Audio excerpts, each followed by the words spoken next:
right, welcome. We are in the Between Stars and Suns, episode 12. Ooh, holy crap. All right, so quick recap. We only had, Mildred, and then we introduced Sir Atticus Wellington-Hughes the Fourth. And everybody had something exciting to do. Mildred had tea with the mastermind, and the legacy had a wonderful hazing in the beginning, and people investigated and found out some stuff. So yeah, without any further ado, let's have Eligos, as per usual, please gift Sir Atticus with a personal quarters item before we get fully started. Knowing what you see in his character keeper right now, which isn't very much. Let me see. I was thinking about this, and the best I came up with was a puzzle cube, one move from being solved. Oh, that's got to be maddening for Sir Atticus. All right. Is it of a particular make? Is it just like an ancient puzzle cube? Is it? I mean, I'm gonna be honest. Jack almost made a Reanimators reference. All right, cool. So it's just a cool cursed puzzle cube. The cursed puzzle cube, yeah. All right, cursed puzzle cube. One move from being solved. That's not going to come back and bite him in the ass someday. It's what not. do you mean? I'm going to give this as a gift. Oh, shit. That's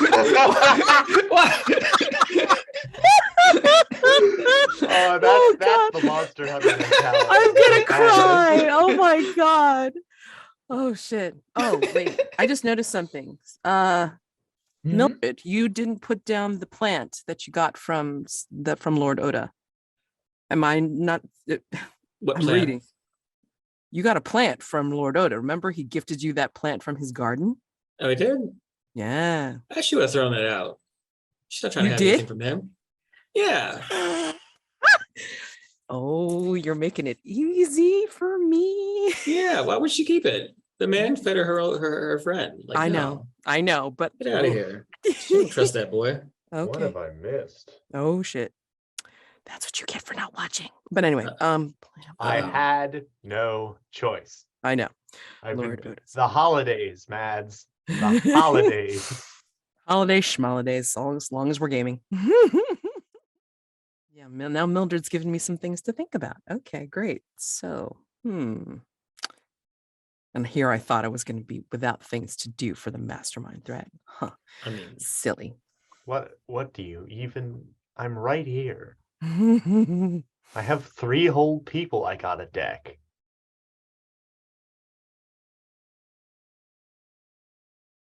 Oh, I can't wait. But again, you won't, yeah. Anyway, December's fun. Okay, so now we're going to go ahead and go into the day phase. Day phase. And this is your opportunity to do vulnerable moves if you have conditions, to either have the other hunter ask you about your past or create a clue for one of the threats on the board. Okay, and again, it just has to be 2 hunters and then indulging in one of your vices. All right, and then you can also do investigations in this phase. All right, and let me just switch off the phase tracker so I can see what we're doing. Okay, yep, new threat. Nope, still have 3 full threats on the board. Regular scenes commence, continue until the keeper decides to move to the next phase. Threats cannot be resolved during this phase. So again, you may want to start thinking about the 7 clues that you have towards the 6 complexity drowned guardian of the docks. Okay. And I don't think anybody else has any custom moves that need resolving. No, not that I can see. Eligos, you haven't been with us for a couple of sessions, but I'm going to slap you with a condition anyway. Ooh. I'm going to say you are getting the condition layered secrets. Thank you. Can't wait to resolve that. We shall see. Okay, so again, opportunity for vulnerable moves. Take a look at your vices, see what looks reasonable, or what makes sense, and have at it. Well, Remind me which way because only one hunter gets to clear a condition. No, per both vulnerable. both hunters get to clear a condition. However, the one whose vice is being enacted at that point, okay, is the one that either creates the clue for one of the threats on the board or invites the other hunter to ask them about their past. Oh, then let's watch a comedy together, Mildred. yes, let's do that. Oh dear. And I'm then gonna put myself on mute for this one. yes, I've got words. And then I would also like a vulnerable move with Sir Atticus at some point. It could be either of our vices. I'm totally into whatever your ideas you might have. I just need to clear this other condition. Big same, but yeah. Well, that's why I figured why you two were talking first. So Well, I meant too, so I'm like trying to yeah, don't worry, we'll have a chat. It'll work out. Don't worry. Yeah. I'm gonna say before you totally get started that out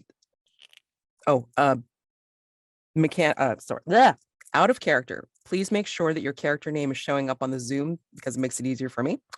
And then 2, I think, Sir Atticus, you have staggered in at whatever time of the evening, morning, whatever, looking kind of haggard. You had a bit of a run-in with somebody from Titania's team. Maybe you're coming home with a few cuts and bruises. You still don't know her name, but I think that was a fight.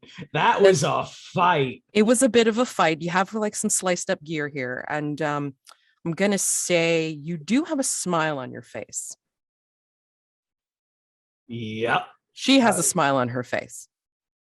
Oh, so you're coming home. You're coming home with Titania or the big lady? No, I'm by myself, but I'm just like absolutely wrecked. Whatever Yes. I fought, whoever she was, like devastated whatever gear I had. I need a change of clothes, a coffee, and the newspaper. I think I'll have that right away. Well, I mean, yeah. There's a Mildred guy here has cleaned. Mildred has has cleaned up after this guy too, and I think there's still the big damage to the door. Oh, the for side sure. of the door. Yes. So anyway, and on it, Mildred, you've done a wonderful job, but you've not properly treated the gunpowder burns on the hardwood. You know what? That's not what I'm here for. I'm not paid for that. Okay. All right. So anyway, yeah. So Sir Atticus staggers in, and then whatever point of the morning that you Eligos and Mildred are doing what you're doing, then go ahead. If somebody frame it up. Sitting there. Oh, were you gonna frame it? Oh no, I was gonna ask how Chris wanted to frame it with Eligos because his vice is comedy, and so I didn't know how he wanted to set that up. It's tricky. I mean, I do think we want this to be quiet and domestic. Yes. So I think it. I don't know, because it's been a long time, and I don't think Eligos would be at any point relaxed. There's just too much going on, so we can't do the reading a comedy in an armchair thing.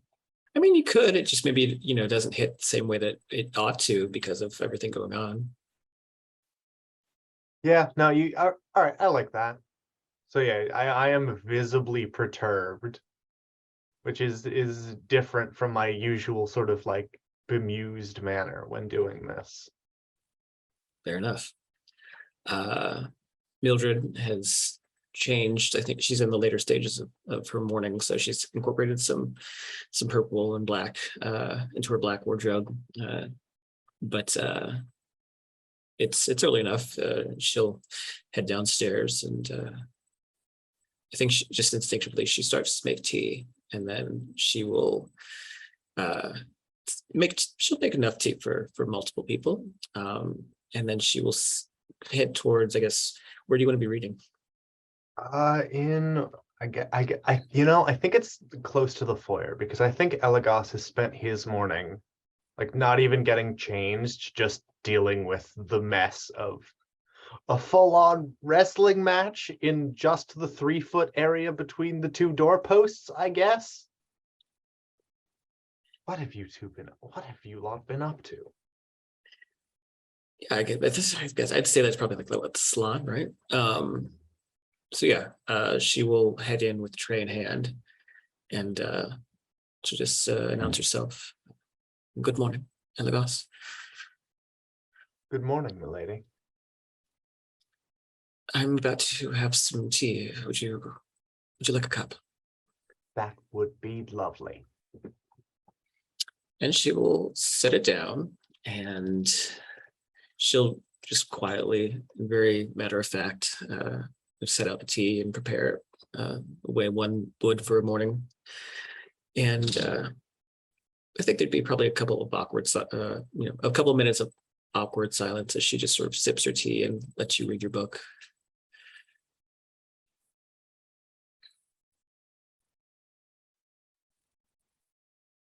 This is much better than the last batch. You've really improved. Thank you. Eligos. And she sets the tea down onto the table, and she stiffens up a bit. I had tea last night with someone we're all familiar with, to a degree. It seems that some of us are more familiar with her than others. You would probably know her as Titania. Oh God, you met my mother. Oh. Is that it? After a fashion, these things are never straightforward in her homeland. But that's the long and short of it. You know, when you came here to Hargrave House, I was so excited to see you. I was surprised, obviously. But when you showed up, when you greeted me, my head was clouded at the time. I was just in the throes of excitement and something new and familiar at the same time.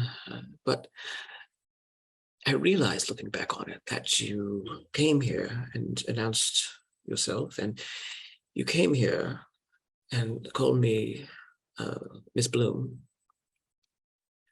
I wasn't Mildred Bloom until after you had left.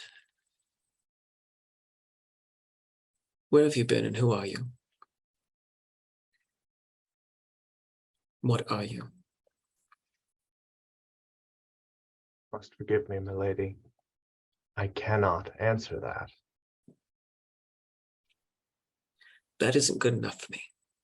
It is all I have. It is the terms of a certain pact I am under. And I should thank you with all of my heart that I can discuss even this much. Because this is not my only pact. We two are bound. You may not have noticed, but when we spilled the ichor of the Limehouse lurker, I felt I owed you something. And that means something different for my kind than it does for yours. Have you always been this way? Every pact changes us. So no. She sits there, metabolizing it, taking it all in, takes another sip of her tea, and sets it down. And I think at this point, her usually kind of stiff patrician facade kind of loosens a bit, and she shrugs down, and she looks down and says, "You know, when I first came to Belgrave Square, the house was empty. And for the longest time, it had been empty until Smoke and Oda came to stay here as well. But even then, I felt alone, and Smoke is they're kind in their own way, but I'd wager that they view me as little more than an acquaintance, nothing more. And Mr. Oda is Mr. Oda, of course."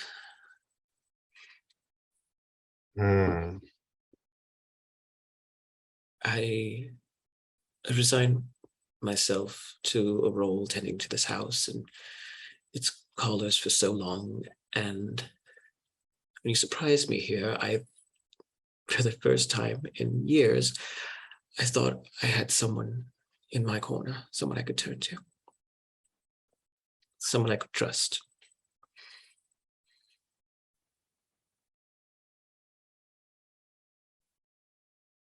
And I don't feel like I have that anymore.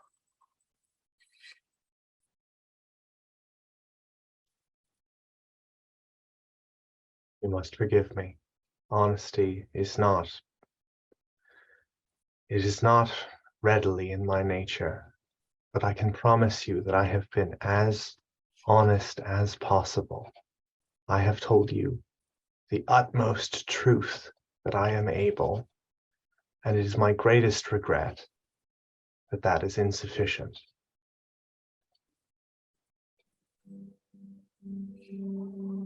So what do we do now? I will do what I must. Serving you is a part of that.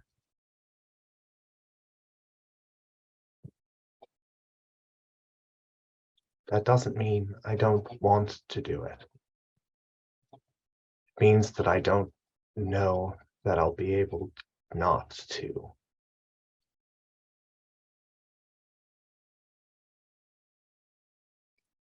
She lets it hang and starts to look out the window and lets the kind of just like sun sort of get in her eyes, and she winces a bit and turns back into what I assume is sort of a dimly lit parlor. And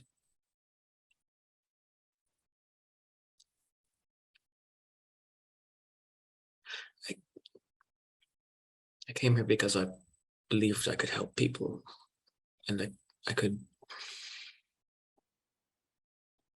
I didn't want others to feel the loneliness that I felt, and I know that the people we help, not all the time, it's a mixed bag. It's a variety of all walks of life who come seeking our aid. But I stayed here because I believed I could make a difference, and I think that I can, but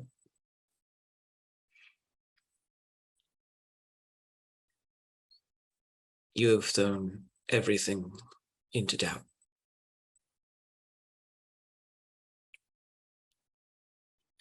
And when I met with your mother, Titania, I could feel something broiling, bubbling beneath her. An anger, anticipation, and knowing what she's involved in and how much she's been involved in it, I know that you play some other role that I'm worried will not only backfire on me, but other people. We have a new guest, by the way. His name is Sir Atticus. I noticed. I assume that was his entrance I cleaned up this morning. Yes, I do appreciate you screwing the door back on. It was the least I could do.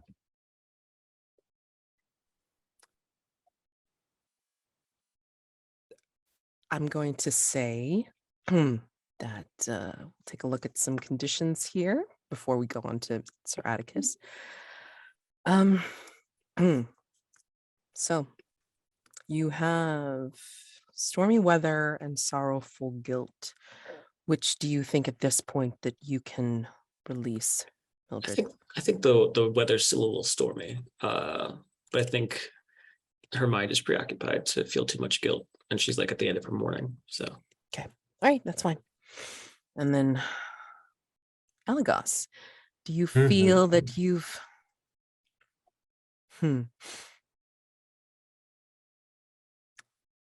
I hope that I've peeled back a layer or two. I mean, you can choose to keep it if you want. You don't have to necessarily get rid of it right now. But yeah, I mean, that it weighs on me. I'll keep it. Okay. Alrighty.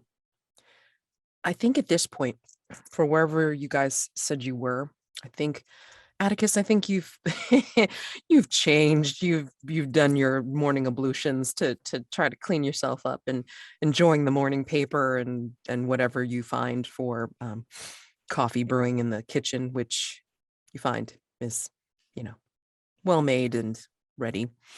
And because you don't know about Eligos yet. I think it's like it was absolutely kind of like not. I think I live in a magical environment where the servants are invisible and the coffee is good.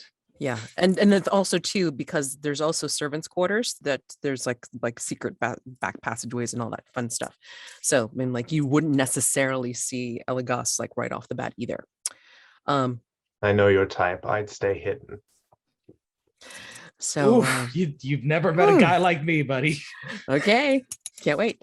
But yeah, maybe you're perusing in the front foyer, like after you grab the paper and then you read some of the articles coming up. Maybe that you like see little blurbs of like suspicious things lurking in the paper, which I might give you in a minute. But anyway, is this the clue from the scene or this will be for like I'm gonna try to sneak in a mastermind clue, but before I do, there's no ringing of the Hargrave House doorbell. There is a very, very pointed and determined to the door. All right. Grab my powder box revolver pistol because that was useful the last time I answered the door. Cover it with the newspaper and open the door. I guess Eligos will just be like, no, you're busy right now with Mildred. Okay. So this is during. All right. Yes. Or I think it might be cute then to like if we hear the knock that like both of us are like sort of perk up since we're both used to like answering the door, but then realizing like what we're in the middle of being like, no, we've got to talk. Yeah. And then you just hear bellowing down the hallway, "Good morning." What you or who you see heavily. Who you see on the doorstep is a short woman, small statured, dark hair in a bun, wearing glasses, and what looks like a burgundy waistcoat over a sensible skirt, shoes, and kind of a prim blouse. Oh. And she has her hands like in front of her holding what looks like a medical bag. And she says, "Are you Sir Atticus?" The very same. I see. And she will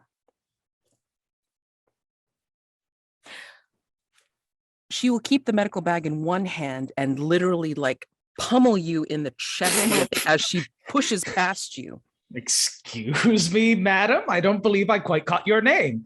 Close the door behind, like as she's obviously on a warpath for something. She swings around to look at you. "My name is Dr. Marissa Noble, and I would like to know what is the meaning of you slicing off. I know he's a ruffian. I know he's a criminal, but that is no excuse for cutting off a man's arm." "You're talking about the peas blossom fellow?" The chap that decided to show up and attempt to turn my skull into paste? Oh, goodness sake. Were there any witnesses?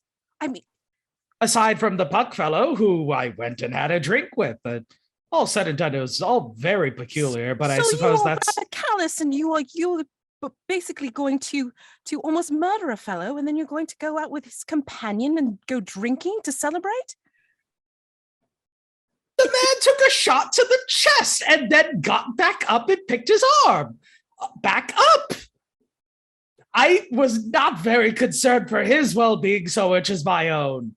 And Puck, being entertained by the entire debacle, was obviously not very deterred by any show of force. Well, you'll be pleased to note that I was able to patch him up by virtue of having gotten to him before he bled out, or before the joints and the nerve endings were going to be completely deadened.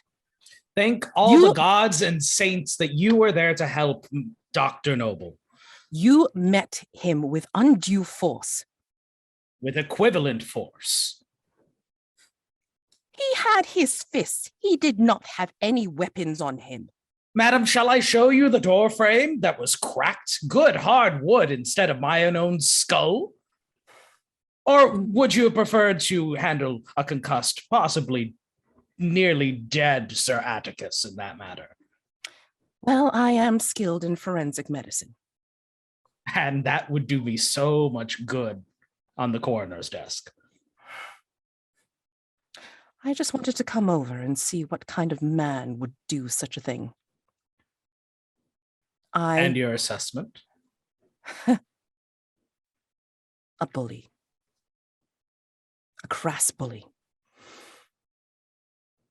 I have my eye on you, Sir Atticus.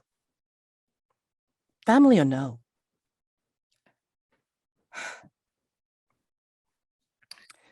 I see to certain cases at Scotland Yard, and usually the aftermath. I'd hate to think that some of these cases would end up becoming something of your doing. So I just wanted to come over and see for myself who I might be dealing with in the future. Thank you for the visit, Dr. Noble. I will open the door very coolly. The next time you would visit, please send a card in advance so that we might have coffee or tea prepared for your arrival. I prefer the direct approach. Thank you very much, and have a day, Sir Atticus. She nods and then storms off.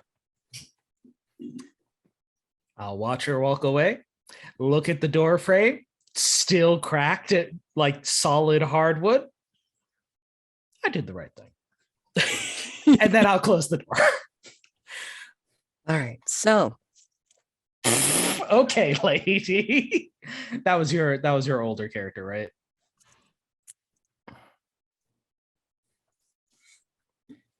So I think at this point, it's like, the whole altercation, you guys are doing what you're doing upstairs. And then, yeah, at some point in the morning, it's like, if Mildred and Sir Atticus want to get together for something, please do. Well, did you want to find a clue or invite a question, Chris? Oh, wait, I thought it was going the other way. No, it's because it's your vice. Yeah, it's your vice. So you get to be the one. We should have done it the other way, and I thought we covered that. I wanted you to ask the question. Can I cede my question to Mildred? I would like to save my personal question for another time. It's maybe you could figure out how to ask it in the if you invite a question, then you could ask or figure out a way to ask me a question. I like that. I like that a lot. Yeah. Yeah. If it works, it works. If it doesn't, it doesn't. Right, exactly.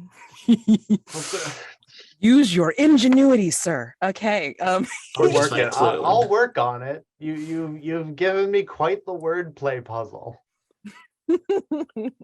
So, question or clue?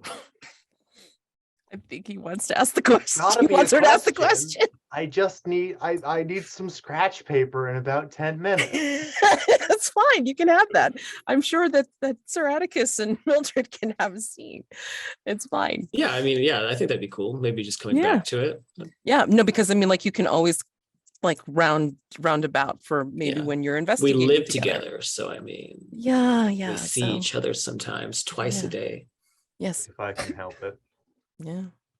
So so awkward. Oh my god, great. Well, if you don't mind, then me ending the scene with like, I think Mildred realizing that she's said all she needs to say at this point. She, I think with what Eligos has said about not being able to talk about it and that, saying things, breaking oaths, that whole thing.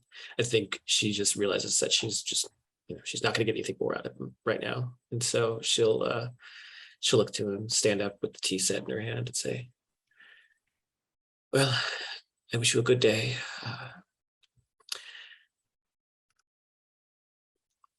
Do what you need to around here. If that means tidying up or leaving again, whatever you need to do, do it." And she'll exit the salon. I think as you're exiting the As salon, you wish, my lady. Oh, and she's got like a little tear coming out of the side. Yes! Oh, you know, Yes! we're both. Oh god, Stiff upper lip, This is single killing tear. Mike, this just always reminds me of like playing like the tender parts of Good Society. Okay, I just want to tell I've been you. playing a No, lot no. of Good Society, so Bruh, I'm Good warmed Society up and is ready. so I good. love Yeah. it. Okay, all right, sorry, gotta calm down. All right, Mildred, as you're coming out of the salon, I think you're gonna catch the tag end of the the talking to that Sir Atticus got, and you're seeing the back of Dr. Noble leave and Atticus closing the door. Saying, I did the right thing. Turn. If you're fine doing the scene here, like Yeah. confess, I can confess my sins anywhere, buddy. I don't need to go specifically to a priest for it. Yeah, I'm down. Yeah, I think she'll come in and say, I'm sorry, who was that at the door? A Dr. Noble, stitching. I'm sorry, Miss Bloom. It's just when you're faced with overwhelming force and it is within your power to answer and overcome that force, isn't it right to do so? If someone attempts to harm you, the response correctly is to strike with such force that they never harm you or anyone else again. Yes? She lets that sit and thinks on it, and you could tell on her expression that there's something more that she wants to say, but she, like, the gears are turning, trying to come up with something more polite, but then she'll go, well, yes, I do believe force does sometimes, if not often, invite force, but I also depend. I'm sorry, go on. No, if you had but it also depends. I think that there's also context, but if you feel like your life is threatened, then yes, obviously. I must confess, Miss Bloom, that my family have had a few run-ins with wrath, with a lust for combat, for the hunt, and it ebbs, it flows, you get your blood up when you're on a hunt, and I have not had the pleasure of being in polite society for quite a time. And I kind of just like take in the niceties of Hargrave House. It just kind of leave my hand on the cracked hardwood door frame. She looks at it and then back to you, and I think that that her posture is still stiff. I mean, she's still got a stiff upper lip going on, but I think that she's a little bit more warm now. She's not as like, out of it, coming out of having talked to Eligos. I think she's more present, and she'll go, well, it does take some getting used to coming back to civilization, if you will. I understand that.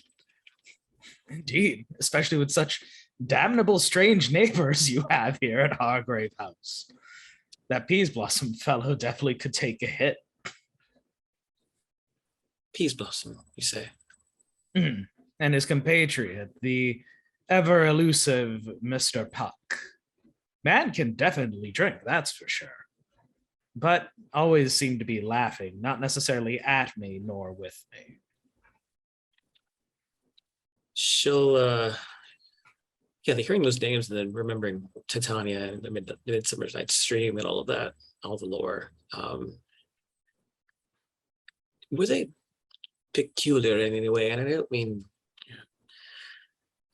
what I mean is, do they exhibit any sort of supernatural affinity, any sort of power?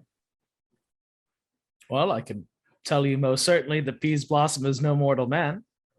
I cut his arm clean off, shot him in the gut with a powder box, and the man stood up, grabbed his arm, and, wasn't quite nearly weeping, but very much so. And Puck wasn't quite disturbed by this. And no matter all of the theatrics presented by this Dr. Noble, I was not quite concerned with Mr. Peas Blossom's well-being. He is not a mortal kid. That much I am sure.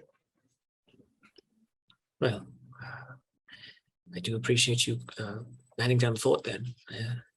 Hope that example will keep them off our doorstep for now.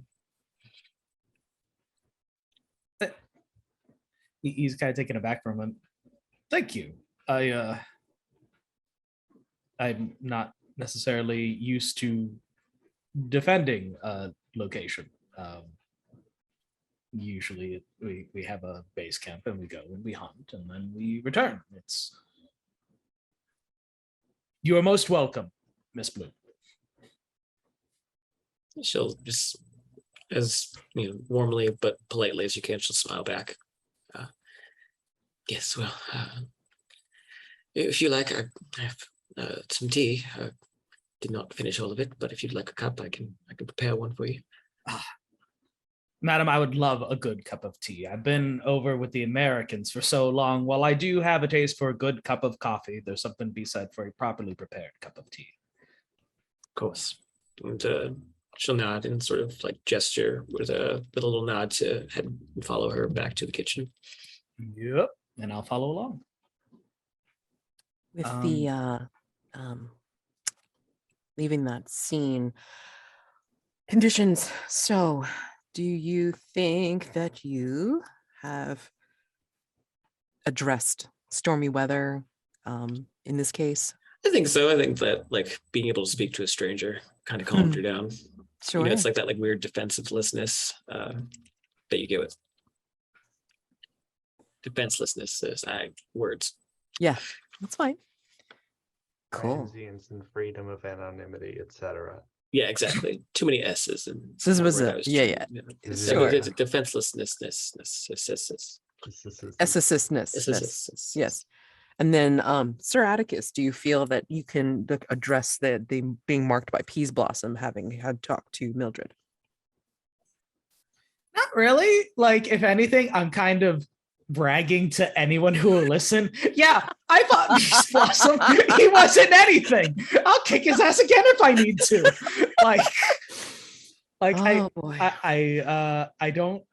I don't quite know how I can get rid of March by Peas Blossom except like sending him a fruit basket or something. Like, I mean, if you think it makes sense from the scene, we've marked conditions off by just mentioning it and kind of like getting it off our chest. That's one way we can consider it. But if you feel it's still in play, feel free and keep it. It's just when we start verging into the 3 condition club that we're like, Come on, let go already. My God. I think it'd be good to keep it in the back pocket just as a like, hey, Mhm. you're dealing with this one thing. Peas Blossom shows up for round 2. Like, okay, let's go. I'm also going to say that because of that, you're going to be.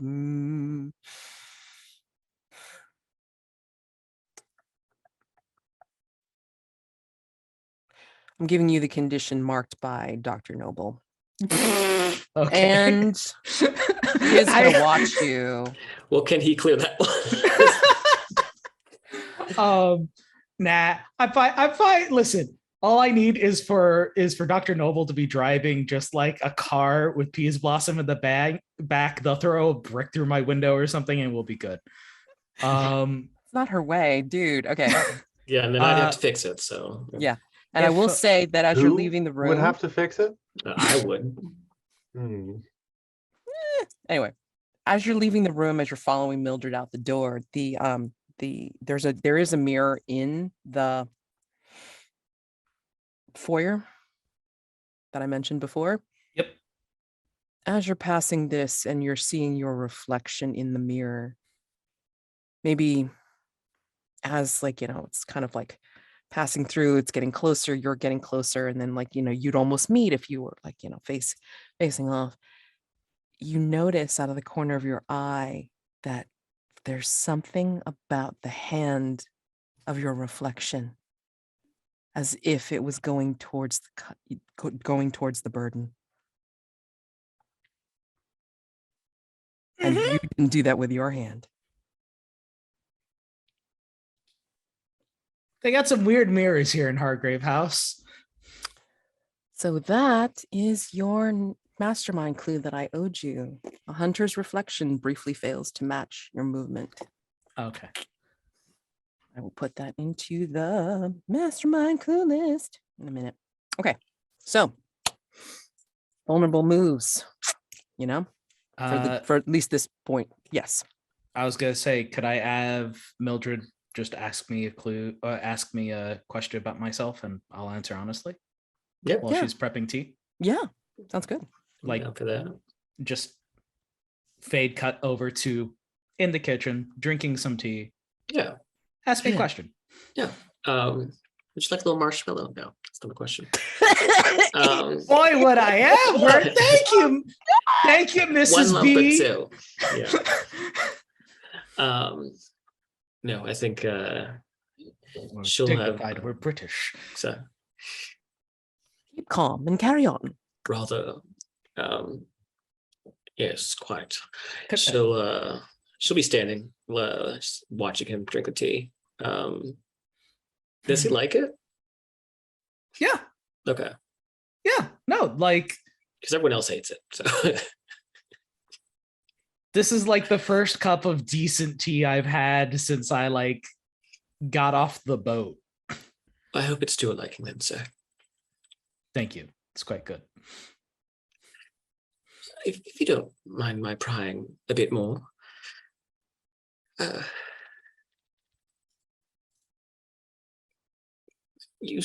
seems like, I mean, I don't know your family very well, the Wellington-Hughes. Heard of them.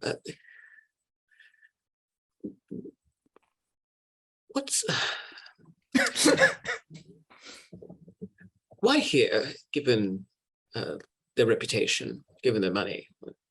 Why here? Why here, England? Why here, Hargrave House? Oh yes, Hargrave House. I mean, they, as you I assume, know, they have a reputation in our field. They're more than capable. But why did you decide to strike out independently? I am the current head of the Wellington-Hughes family. I'm the sole son of my father, who is now passed. And to that end, there is a familial duty, a certain noblesse oblige, father would call it, that members of the Wellington-Hughes family are due to enforce. Hargrave House was the path of least resistance, especially since Hargrave House had crossed paths with a family friend, Father O'Donnell.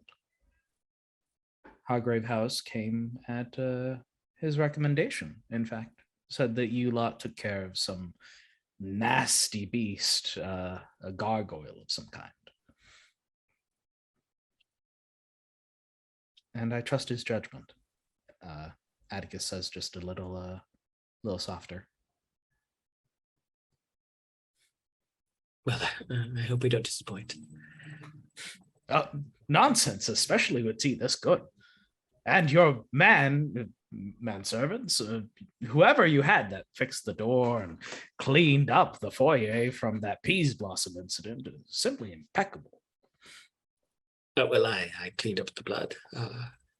Eligos, my man, he I believe fixed the door, unless there was someone else here who did that. And well, that would be awkward, wouldn't it be? Top proper British craftsmanship, I must say. Yes, he's got away with his hands. And salute with the tea and take a sip. And I think that's good for the scene. Yeah. You're killing me, Smalls. You're killing me. Right, I do have a question. Go for it. Oh, we are doing the tarot card reading. I saw that highlighted. I have a deck picked out. Well, I mean, you don't have Sorry. to. Basically, I the prompt have is in there it for the unseen. picked out. Oh, But anyway, the question is, well, I think at that, during one of our many pauses, I'll just ask, what do you suppose Angela would think of me now?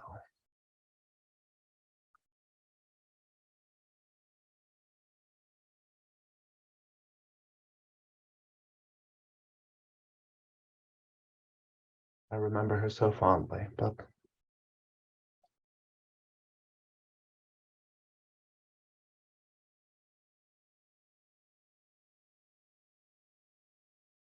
Is this question for me or for Matt? oh, is it?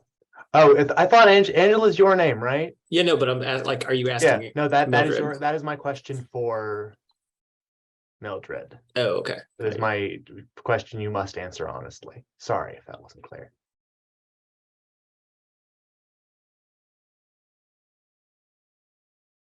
Could you repeat it? What I remember Angela so fondly. What do you suppose she would think of me now?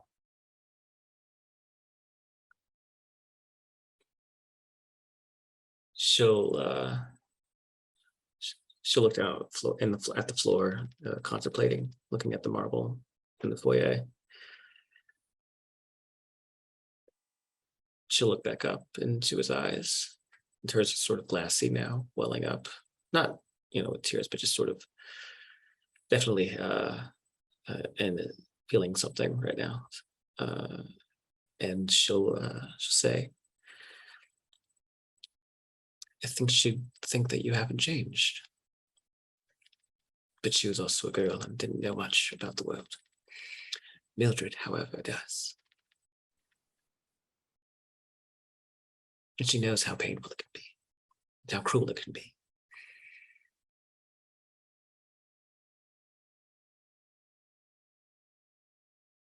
Thank you for your honesty.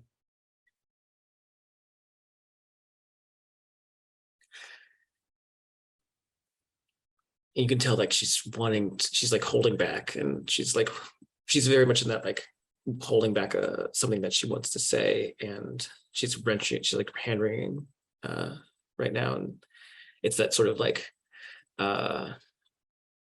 it's that British front of like, I don't have emotions, and so she's basically just kind of keeping the wall up, but I think she does finally relent a little bit and says,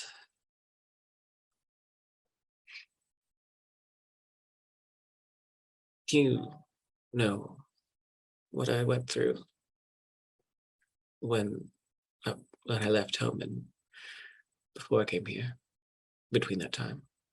Did you have eyes or your mother have eyes? Yes. I watched you every day that I could.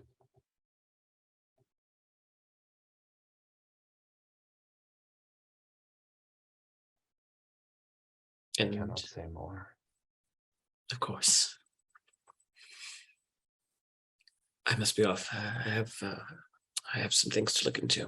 And she'll just turn and break away from the whole situation.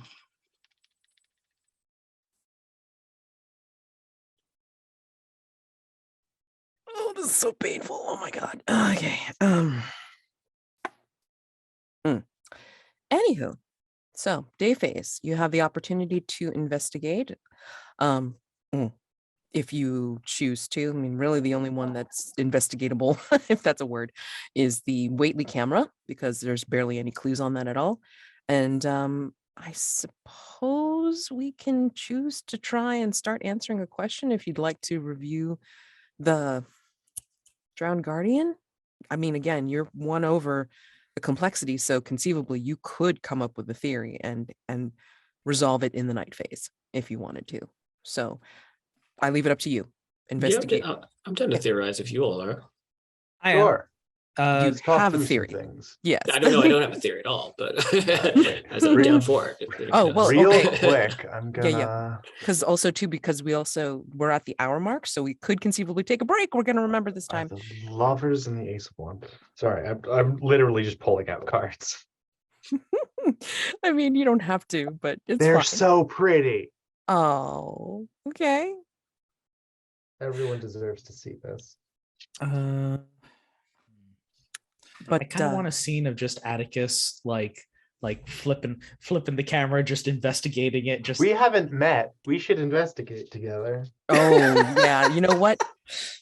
Yeah, you I mean, if you want to take advantage of this time to at least have one investigative scene, that's perfectly fine. And then we can just kind of roll into dusk phase and answering a question at that point as well. So yeah. would you like to do that? Like, would you like to somehow meet Eligos? Well, somehow meet Eligos. Eligos is going about his duties, and Sir Atticus is fiddling with the magic camera. Like, Well, there's Oh, no do we magic have- camera. Yeah, no, we don't. We have to go to the camera. Yeah.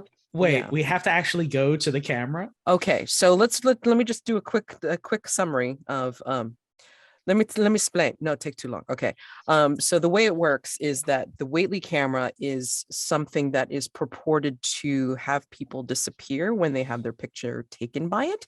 It is supposedly like a wet plate camera. I mean, and there was an American who did a supposition about its properties, like there's some kind of entity behind it and that sort of thing.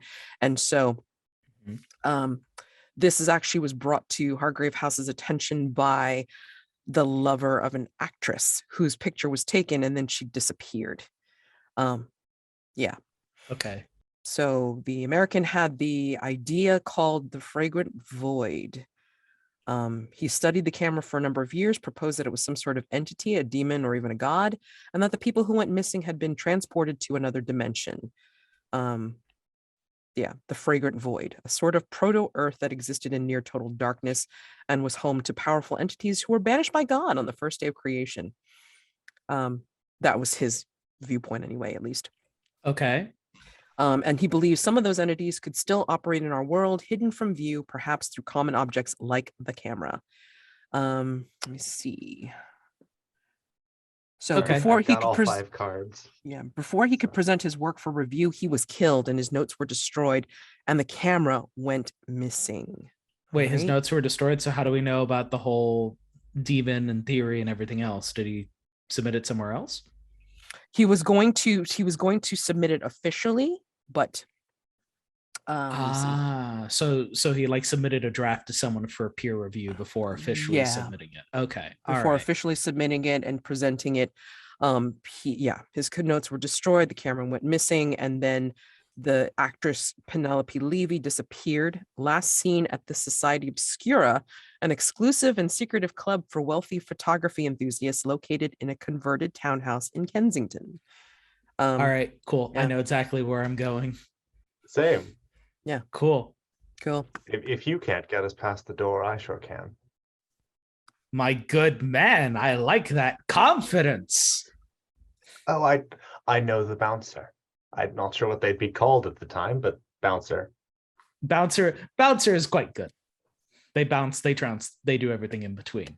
So Yes. we're going to be going to, you just said it, I was going to call it Cafe Obscura, but it is not Cafe Obscura. It is The Society Obscura. the Society Obscura. Shadow Society. Hey, I know what that is. So I would like to go with Sir Atticus, or no, I am Sir Atticus. I would like to go with Eligos to the Society Obscura. I'm trying so hard, man. And I would like to Sometimes you're just too in character. I would like to leverage my family's name in order to gain assistance in gaining access to the Society Obscura. You are muted. Like last time, it's like I'm fighting with my mouse. Okay, hold on. It's okay. Some of us just speak to ourselves in the third person. Others stay on mute. Absolutely. Well, no, because it's like, I know I make a lot of noise. So let's see. Just want to make sure I have this thing pulled up correctly. Doorman. The word I was thinking of is doorman. Doorman. Yes. Indeed. All right. Let me pull up said information about doorman because for whatever reason. Oh, here we go. Sorry. Watch us just peas blossom on his day shift. No. Okay. All right. Okay. So basically, when you get to the Society Obscura, there's no guard or whatever at the gate. The gate's not locked. You can walk on up, and then you see when you answer the door. I mean, when the door's answered, it's answered by Periwinkle Underwood, the houseboy. He's quite pretty. In fact, when he greets you at the door, he is dressed in what would be kind of like a harem outfit. So it's got the Excuse me? it's got the baggy pants, it's got the turned up shoes, crop top, correct. And then I mean, and he's got the very sheer veil over his face, so you can see his mouth and all that kind of stuff. But then he also has kind of the sheer panels in his crop top and pants. But yes, and then he's softly saying to you, "Hello, what do you do here?" We are interested in entering a certain photography club. I'm Sir Atticus Wellington-Hughes. Surely you've heard of my family. I would like to use unwanted privilege to get access to the room. Okay. Fantastic. Okay, so let's look at that move, please, and say what it does. When you leverage your family's name in order to gain information, or in this case, assistance, roll with presence. I will roll with presence. That roll is a 10. Okay. On a 10 plus, the person has history with your family and will help you for the remainder of the phase. Any information they give can be in the form of a clue at the keeper's discretion, and any roles associated with actions they help you with are taken at advantage. So yes, you've got the houseboy. He does, when he hears your family's name, there's an immediate straightening up of his demeanor. Instead of being kind of lackadaisical and just kind of whatever, he's like, "Oh, so Wellington-Hughes. It's good to see you, sir." And then he does a deep bow. And would you like to come in and meet my master and mistress, the Abernathys? They are upstairs. They are in the Olympus room. I think finishing up a photo shoot. I'm getting ready for the next one. That's why I'm dressed like this. We will go and make our rounds around the Society Obscura, but then after they're done with their photo shoot, we would be more than happy to speak with your lord and lady. Okay. Just be very discreet. There might be other Society Obscura members about. They are mostly, of course, in the photo shoot with the Abenathys, but yes, I will say that maybe you perhaps want to look into some of the rooms, and he's pointing as he's talking. And I will nod quietly. Thank you very much for your assistance. Absolutely, sir. I will be around. Getting ready for the Maharaja's room, of course.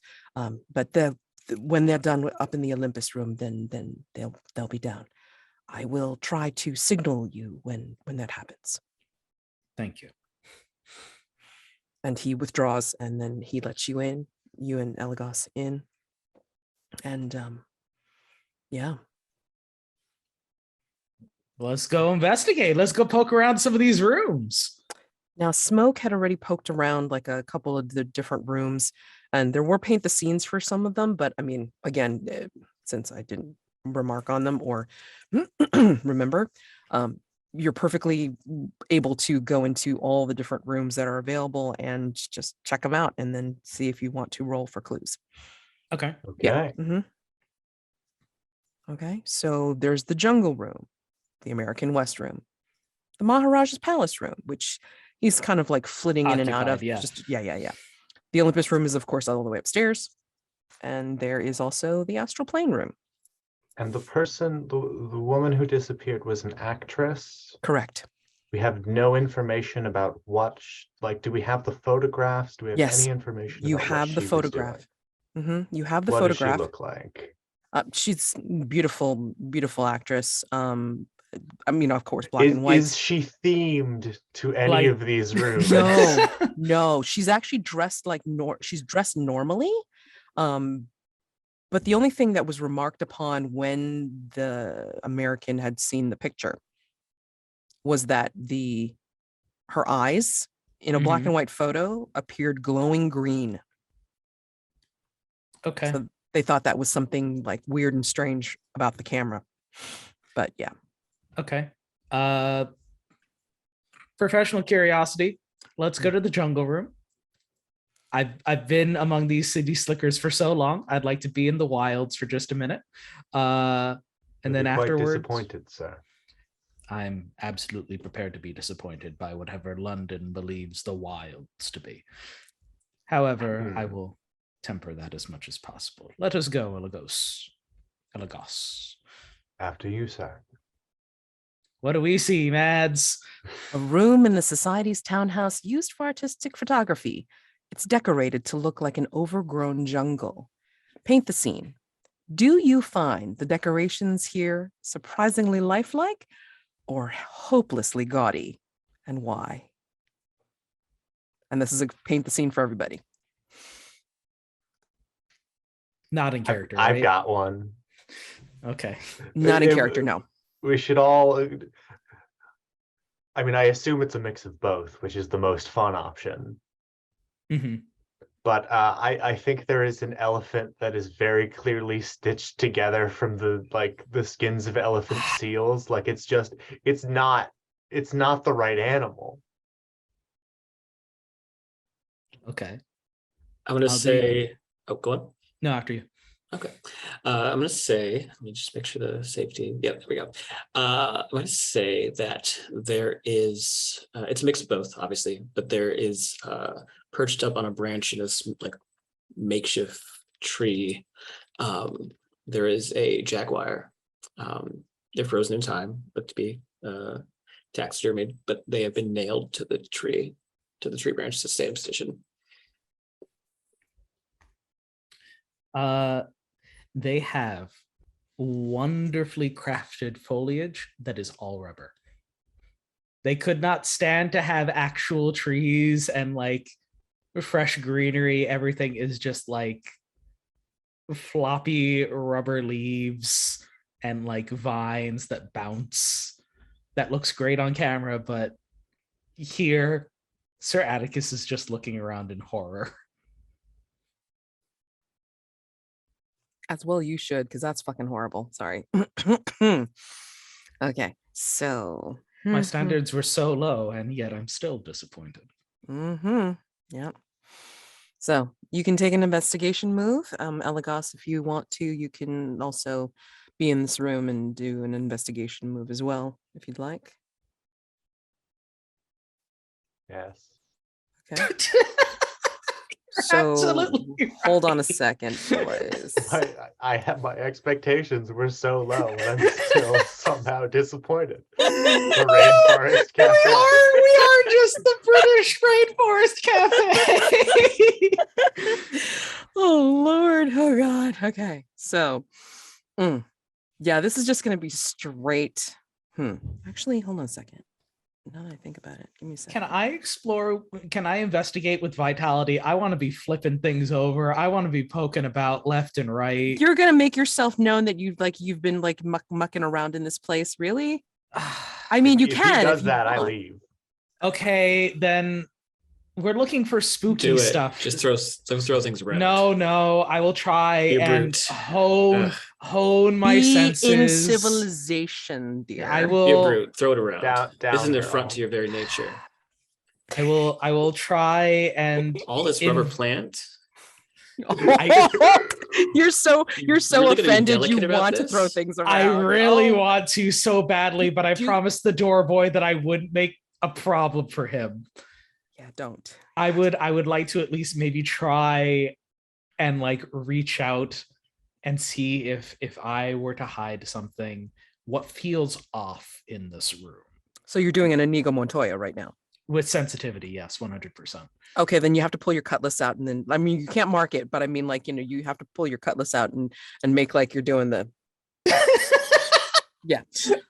And I will accept a roll of with sensitivity in that case. Okay. Okay. Eligos, you'll be doing a roll with Reason. Thank you. Like a reasonable person. Correct. As an aside, Mads, I know you said that this was supposed to be like a dark gothic sort of thing, and I am turning it into the Princess Bride. Hey, I'm sorry, or you're welcome. Both, because I mean, honestly, I mean, like, I cannot help it when it's like, shit like that happens. It's like, that's the first thing that comes to my mind. So yeah, go for it. Okay. Sensitivity for you, reason for Eligos.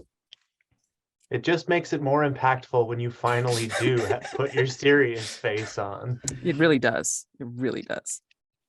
Okay. It just forces Eligos and I to just be even more melodramatic. As if we needed the help. Yeah, right. Mm-hmm. Anyway. Let's see. All right, let's see here. I got an 8. Okay. And I'm trying to figure out if I should put on a mask. That is a 7 + 1 is also an 8. Okay. I don't think you can. I think that's a mixed success, so Okay. you rule you can. Okay. Right, Mads? People have plugged it before, but I'm gonna say that, like let's not push things too far, and or actually, you know what? Hold on, wait. Yeah, well, just okay. So in both your cases, not so bad. You got to at least uncheck a couple of the masks anyway. So I mean, and then in Mike's case, the legacy is so new that it's like, if he wants to, great, but you don't have to. Okay. I still get a clue though, right? Yes, you both still get it. You both still get a clue. Complication. Yeah. So I'm gonna say, yeah, the complication is going to be that, once you get your clues, I mean, then Periwinkle's gonna come hurriedly around to let you know that the Abernathys are starting to come downstairs and are going to be ready to see you. So we can't go investigate another room. Correct. So that's a complication. All right. But anyway, your clues are. Oh, wait. It helps to know what I already did give you. A monocle, a magnifier, and a telescope, each with a cracked lens. It's one of my favorite clues. All right, great. All right, so I'm gonna say, Eligos, as you're looking around with your smarts, you find a small pyramid on a low table nearby in this room, hidden behind some of this fake foliage, by the way. A small pyramid, it's warm to the touch. Looks like it should be, cooler than this, but for whatever reason, I mean, it just feels heavy, and it feels like it's like it was recently held or recently near a flame, something to keep it very warm. And for Sir Atticus, who has used his sensitivity to feel things out, not using your father's spirit, but something else possibly. Was my sword poke? What is yours? Yes.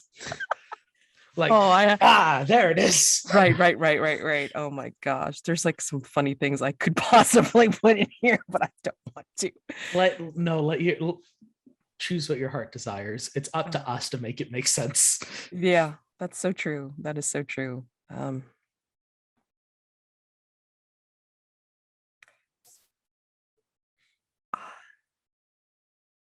I think that in this room, you go with the gut feeling that your cutlass is leading you to, and it leads you past the jaguar. It leads you past this oh gosh, this poor facsimile of the elephant, and then maybe it even leads you past like some other creatures that they just kind of put together and just went, oh sure, this kind of like will work for the picture. And then you come to the opposite corner from where Eligos is, and it's a bird that you recognize should not even be here in this jungle room. You can come up with it. I mean, that's fine.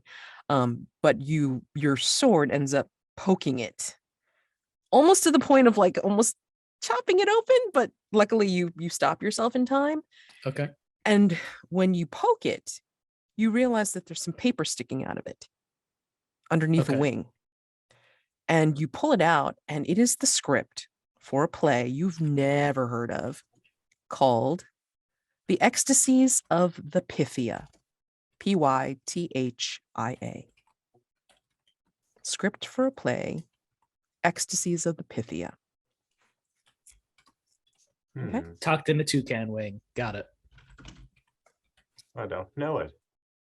Okay. Odd. So, I mean, as you're possibly like finding these things, you hear the hurried opening of the door to this room, and Periwinkle will peek his head in, like, still veiled, and but looking worried. It's like, oh, Sir Atticus, they're coming down. You may want to come out right into the hallway. Make it look like as if you've been there all the time. Just you and your companion sit on the bench, please. Yes. I will sit ramrod straight, trying to blend in with the trees. So we're out in the hallway, right? Yeah, you're out in the hallway. Oh, Yeah, never we mind. exit the jungle room. Yeah, okay, yeah. we just Yeah, sit casually. We're trying to pretend like we haven't been, like we've been sitting on this bench for 45 minutes instead of waving a sword around. Yes. We're sitting relaxed, dignified, very British. Yes. Patient. The picture of decorum. Mildred, would you like to? He is. I'm not visible. True. Mildred, would you like to do anything before we take our break and then before dusk phase? I'm good. I think, I think these boys got it covered. Okay, cool. Alrighty. So, bring back something nice. Alrighty. All right. We're back, and we're going to now enter dusk phase. But I think before we do it in earnest, I think we wanted to see about answering a question. And this would be for Drowned Guardian of the Docks to review. The question that we're trying to answer is to say, if the entity is a helpful guardian, how can lasting order be maintained? Complexity 6. To resolve this threat, you form an alliance with the guardian, allowing the rituals to continue unhindered in such a way that the workers are protected. Okay. And you will unlock the custom move Time and Tide if you are able to resolve this threat appropriately. Okay. So let's look at the clues. Clues you can use. Overheard snatches of a melody. Oops. That's the whoops was not for the clue. Of an old sea shanty, the same melody sung in different languages. Scrapbook containing pages of prayers from different faiths. Odd disturbances in the water that cannot be explained.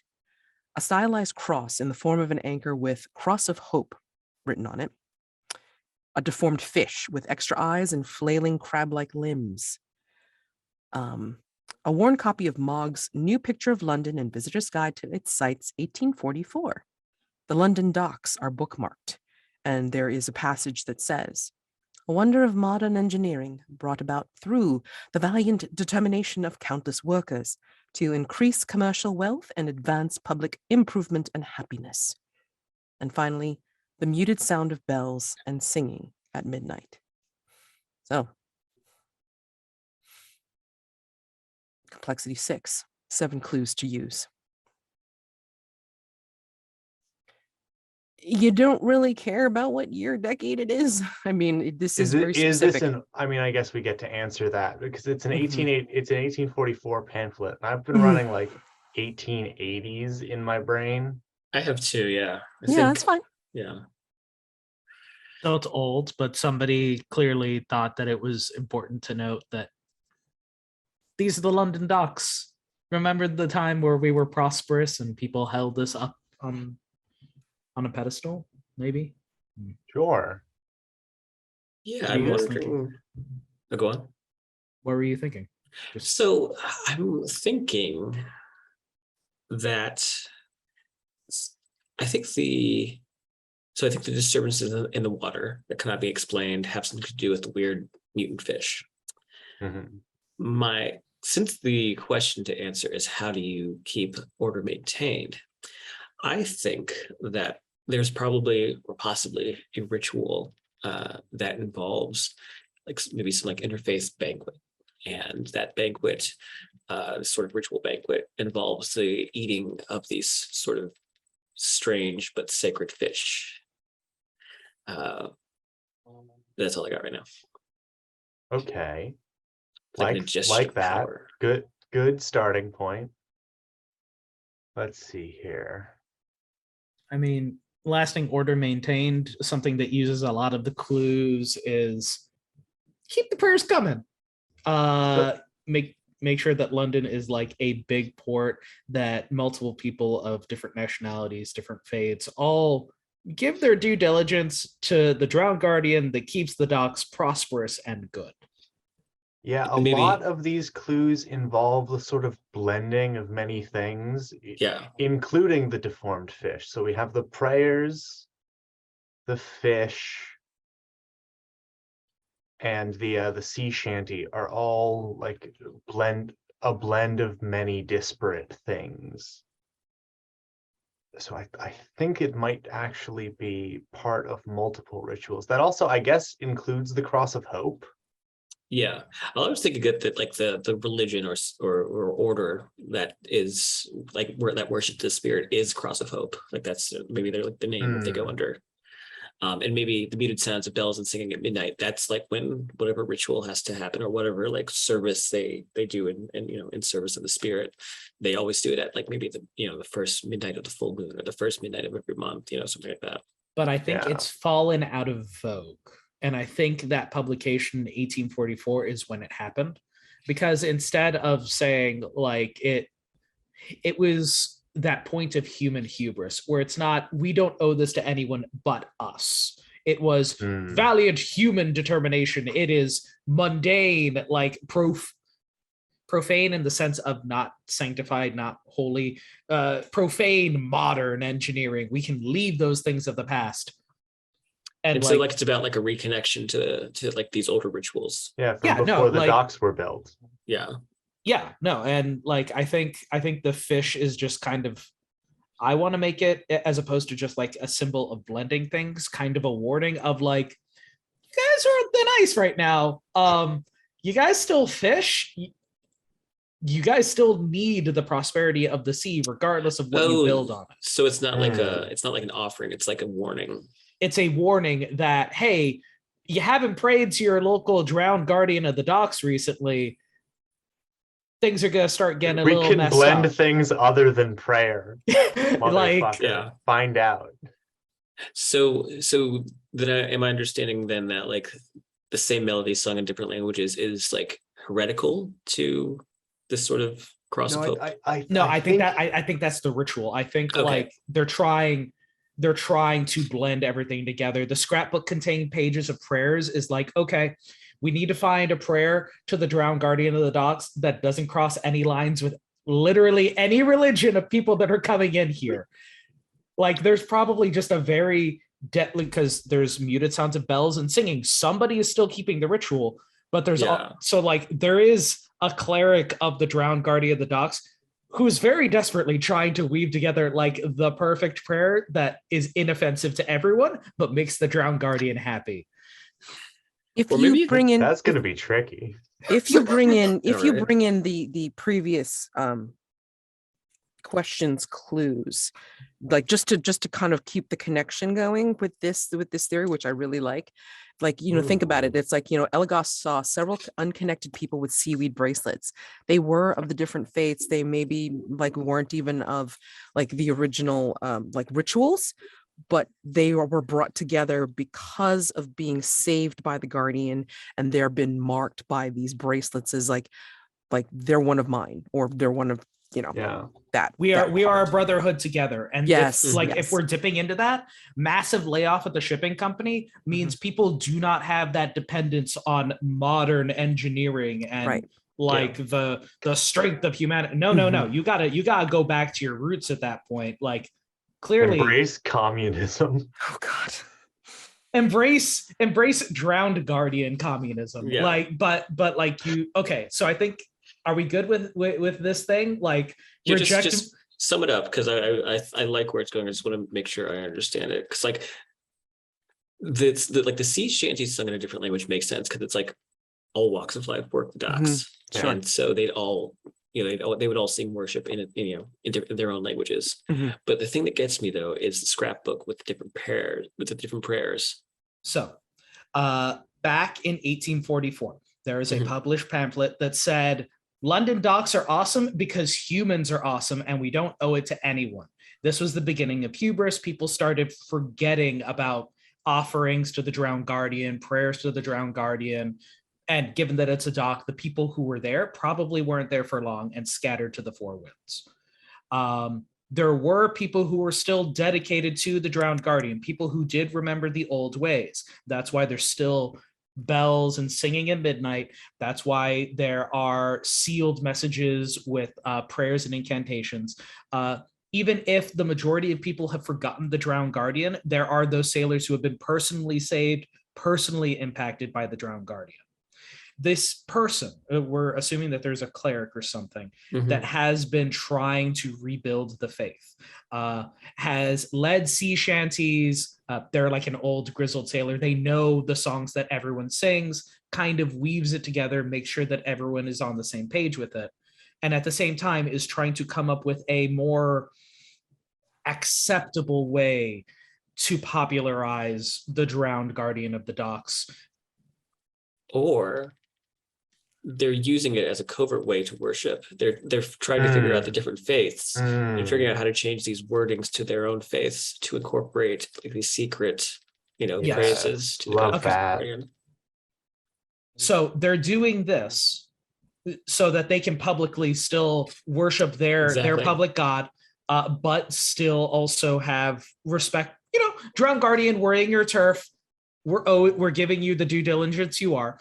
There is the cross of hope, which is sort of like the public view. If somebody needed to see it, if somebody needed to point at something, like Yeah. So what is this Drowned Guardian thing? Gaze upon the cross of hope and know that there is something below the waters that does care for you. Even though, because of the lacking worship recently, there have been some weird disturbances in the water. There's also been some fish that have come out kind of weird. Yeah. We're starting to hit a breaking point. We need to get back to praying to the Drowned Guardian. I'm into it. I like it. All right. Dope. Okay. So Go. He just says go. Let's go. No, because how does that become? Well, first of all, we need to roll to see if we're right. yes. And then hold on. So you got you will resolve the threat by forming an alliance with the Guardian, by showing the Guardian in some way that you understand what needs to happen to keep the rituals going. Public display of prayer as a multicultural like prayer thing in public. Hey, no longer secret. No, before Also, a group of white people go in there and presume we know what the Guardian wants. How about we go find these hidden priests that we've reasoned must exist and ask them? okay.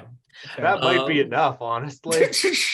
Well, I'm wondering too, though, just because I'm a masochist, what if part of that involves purging the water of these mutant fish? Because if the fish are warnings, yeah, the idea that you're purging this water of these deviant organisms, these things that are essentially manifestations of the Guardian's anger. If part of that is sort of removing them, fishing them out, and destroying them. it's 1888, Mildred. I don't know if we have the technology to fish all those specific. Well, not all of fish them. I mean, out. but like, okay, all right.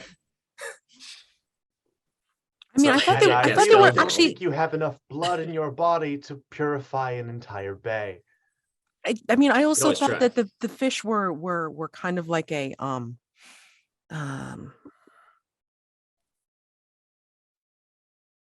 hold on.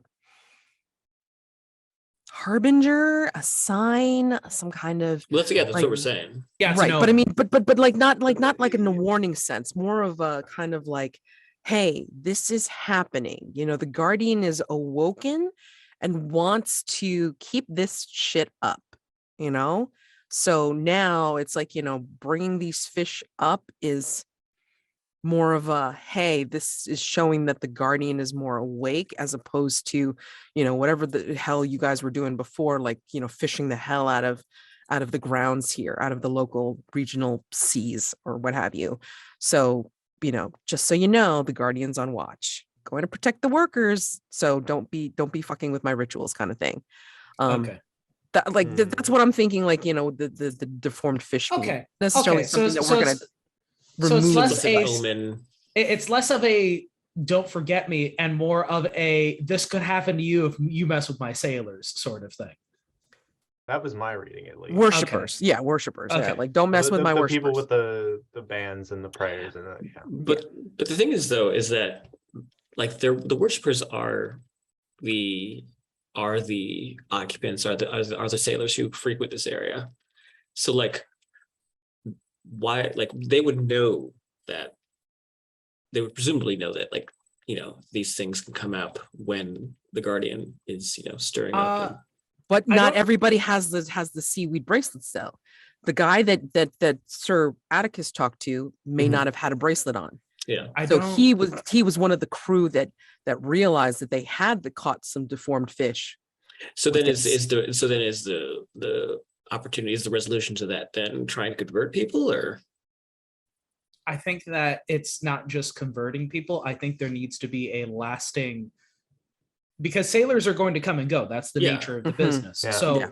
I think that I think people who are local know this is a thing, but Mhm. there aren't enough of them to guarantee that like they're always going to be around to pray to make sure that the Drowned Guardian gets what he needs, gets that prayer juice going.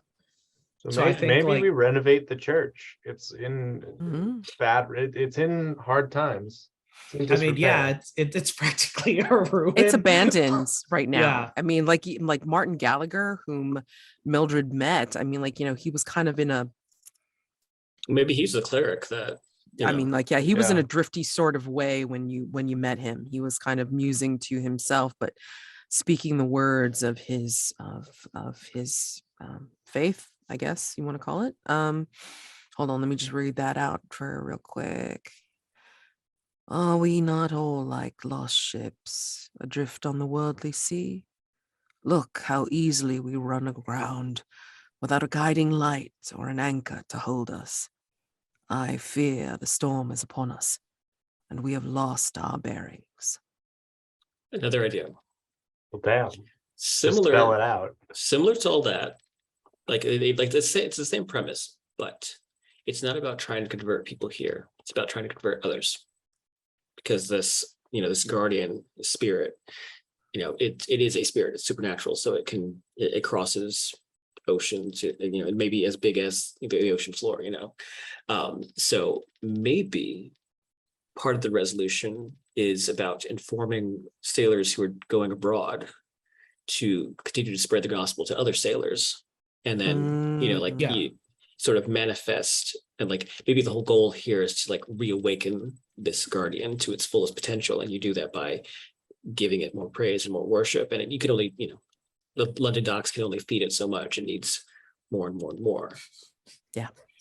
Okay. All right. I like it. Yeah. I like it too. Now All you right. got to do the important part, which is like, how right are you? Who wants to rolling? roll? But I do like I'd like Eligos's thing about maybe the resolution involves like reconstructing, or at least like repairing the Mhm. church, so that like sailors have a place to port, and like Yeah. get the good word. And you Like- could also get the attention of the guardian themselves, Yeah. because by revitalizing the church in some way, then maybe the guardian will meet up with you to talk to in some fashion and Okay. go from there. Is- But is it time for me to roll? It time is. for Do it. time Throw for it now. roll. First time. So wait, so 7 clues, I think. Yeah, 7 clues. 7 clues. So So plus one. 8. Okay. So there's gonna be complications. It's gonna I'd be like a to mark a fight mask. to bump it up. Okay. I would like to mark it. If everyone else is okay with marking mask, Yeah. I would like to mark a mask. But We all mark a right. mask? Yeah, that's how it works. Oh. Do we yes. have any drowned guardian masks? We haven't marked. No, you guys used it up already. Damn. for the first question. Oh, we did. I remember doing that. Yeah. So yeah, you all have to mark a mask of the past or a mask of the future.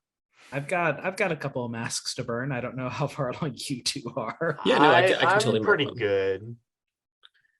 Worried smoke for good, or- Mildred in general.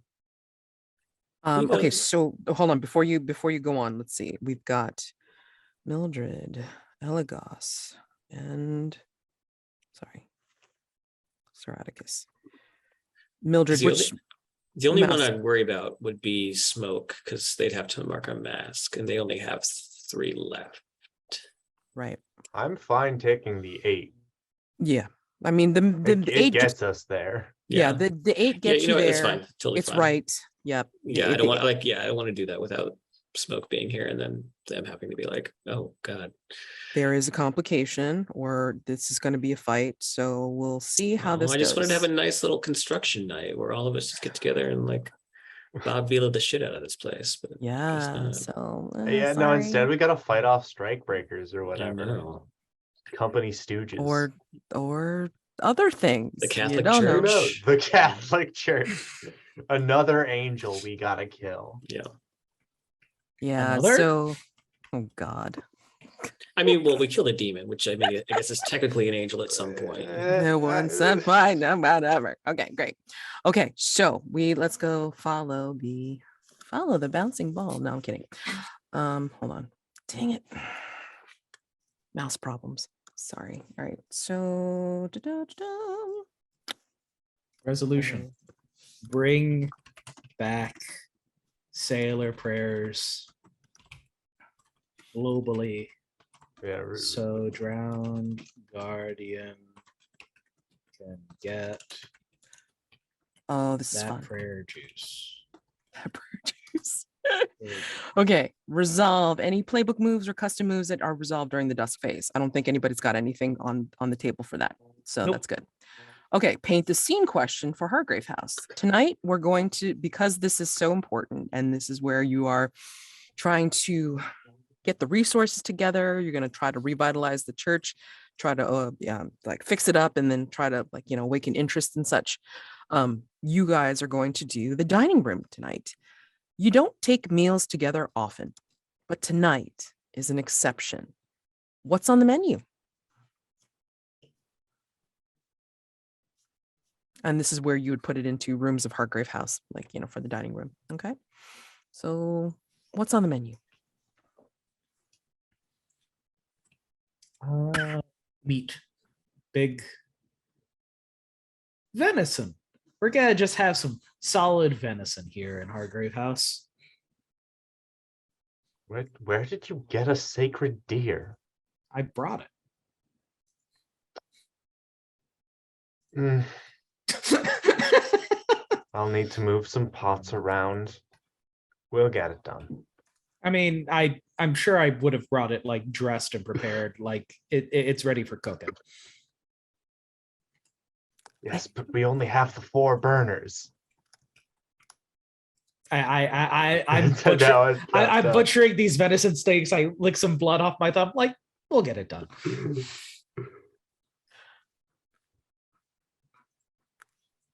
I'm going to add a Alright. detail, which is that in Hargrave House, at some point there was pheasant hung in the larder to stew in its own juices. Trust me, this is a recipe. And then they would have it ready to prepare after 3 days of hanging. So yeah, I mean, like if Eligos is looking at that and doing the venison, then of course there would be some wild pheasant on the menu as well. You don't dare do any fish, just in case it would offend the possible guardian. Too close. No, stay away from the sea for anything. And yeah. I think What else? Mildred would stay in the kitchen as much as she could that day, because I think she's gonna make some like frangipane mince pies, little small mince pies filled with fruits and spices and whatever other things British people like to eat for the winter time. Oh, that makes me hungry. Yeah, but she'll make each one of them, and she'll cut out little dough flowers to put on top of each one, so when they puff up, they look like they're blooming. Ooh. Damn, girl, love it. I know I ate dinner, and yet still hungry now. I have some fresh red snapper waiting for me downstairs, Oh, very tasty. which has become weird somehow. No, I don't want it. No, I'm kidding. Besides cooking the things, Eligos, do you have a detail for what's on the menu? I mean, I have on my character sheet a recipe for 4 and 20 blackbirds baked in a pie. Oh, wow. Cool. All So right. let's go ahead and put a fairy tale on the table. Absolutely. Are these actual birds? Because Mildred's eaten a lot of animal. No, meat. I wouldn't do that. I think it's supposed to be Pheasant, it's a blackberries, lot. though. I It think is it's blackberry. We need Yeah. a dessert course. yes, Not an absolutely. animal. It's hard about people might like to put actual birds. I No, assume that's Mr. the Oda would probably put birds in there. No, that's how you make the curse. The pie, when you switch in the blackberries, is actually quite delicious. Very good. I think, though, Mildred, if this is something that you're worried about, I think when you come back from the kitchen No, after making the frangipane, I'm totally just fine. saying, I think it's like if you do, then your entity will have a little laugh at your expense and have some blackbirds floating, flying around up by the ceiling, Yeah, I like that. just for funsies, because that's how much of a dick he is. Mhm. So anyway, okay, so we have handled Hargrave House. All right, so what will you be doing for the upcoming night phase? First pass, and then once you've heard everybody say what they're going to do, then we're gonna just finalize it in the second pass, and then I will introduce the unseen for this evening. Okay. So, Eligos, what are you doing? Oh God, I didn't want to go first. I mean, we gotta. I meant what I said. I'm tapping the irregulars and I'm finding the whatever clerics remain of the drowned guardian. Okay, cool. That is cool. Sir Atticus. I would like to hunt the drowned guardian and get his attention. Make sure that he's noticing what we're doing. Getting Guardian's attention. I cannot wait to see what you do for this. All right, awesome. And Mildred, what are you doing? She's going to go ahead and meet up at the Church of Cross of Hope, and with the help of Homeboy, start to tidy that place up so she can help them make like a actual working church temple. Okay. All right. So yeah, we're gonna do the unseen, like back and forth, and then of course do the hunter scenes and trying to get the guardian's attention. I can't wait to see this, and try to form an alliance with the guardian to protect the workers with whatever rituals you want to keep in place. Okay. Just as a reminder, remember that the unseen is your opportunity to get some XP by thematically and sensually or sensually trying to do a matchup between your narration of what's going on in your hunter scene or something with the unseen itself. If you can get it matched up between your scene and the unseen that you do, fantastic. If you can't, no big deal, so long as it's something from somebody else's, mentioned during the night phase. All right. Okay. So the unseen that we will be doing tonight is first line, second unseen, the tarot card reading of Ms. Lydia Wainwright. All right. Lydia Wainwright is a young woman of 19, born into a respectable family. Her mother has commanded her to marry Edgar Thornton, the son of a wealthy industrialist, but her heart belongs to Samuel, a poor but very handsome chimney sweep. Lydia has snuck off in the night to the home of a fortune teller, seeking guidance on the matter. The first prompt is paint the scene, so that's everyone's. Second prompt will go to Jack. Third prompt will go to Chris. And fourth prompt will end with Mike. Okay? So with that, let's just double check here before I miss something. Unseen. Okay, great. And yeah. Yeah, we had a break before, so I'm just gonna plow through this. Is there anything that anybody wants to do before we go into the first unseen prompt? Vulnerable moves, talking, setting up something, what? Anything? Nope. Okay. Nope. Okay. All right, let's plow on. Yeah. Paint the scene. As Lydia enters the home of the fortune teller, what do we see that shows this place has real magic? And this prompt is for everyone. There are skulls of various sorts, some animal, some human.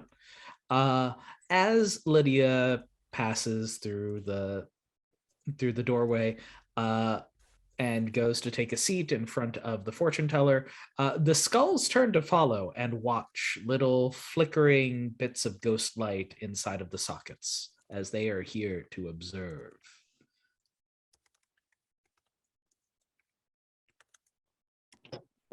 I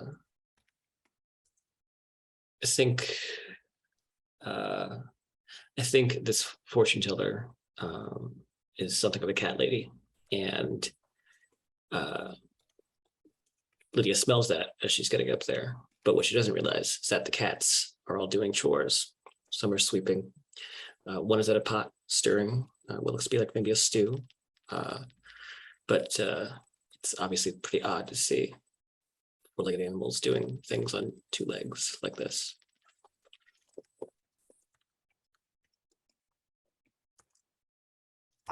Amidst the hanging sage and various prayer knots and bones, there is a massive tapestry of the night sky, and if you sit and watch it for long enough, you'll see that it moves, mimicking the real stars.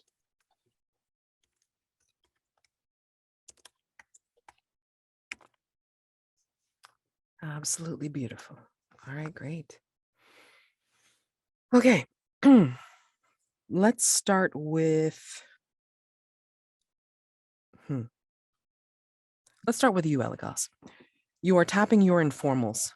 Who of your informals are you going to have you help out in this instance? One of them's a dock worker, right? I don't have the list. Let me pull up the list. Yeah, it's like on the Hooligan, bottom. Absolute Unit, Disgrace Victor, Vicar. Could have sworn one of them was a dock worker. You can totally make one a dock worker. You've got Write Your Own in there. All right, fine. Just give him a name. Silas. You already have Silas Gren as a butcher. Oh, I did. I just read it. That's what happened.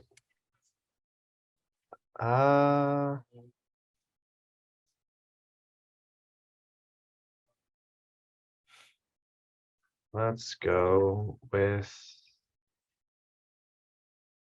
Is Yuuzhan Fong a real person? Is that an author? Oh, I have no idea. I'm trying to think of Thai names, or I'm gonna Google some things and get back to you on the name. But yeah, it's a dock worker. Okay, that's fine. Put the dock worker in there so at least you have it. You will need to roll with presence for them.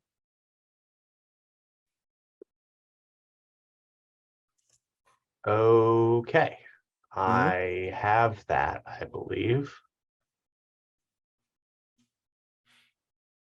No, I do not. Rolling flat. Okay.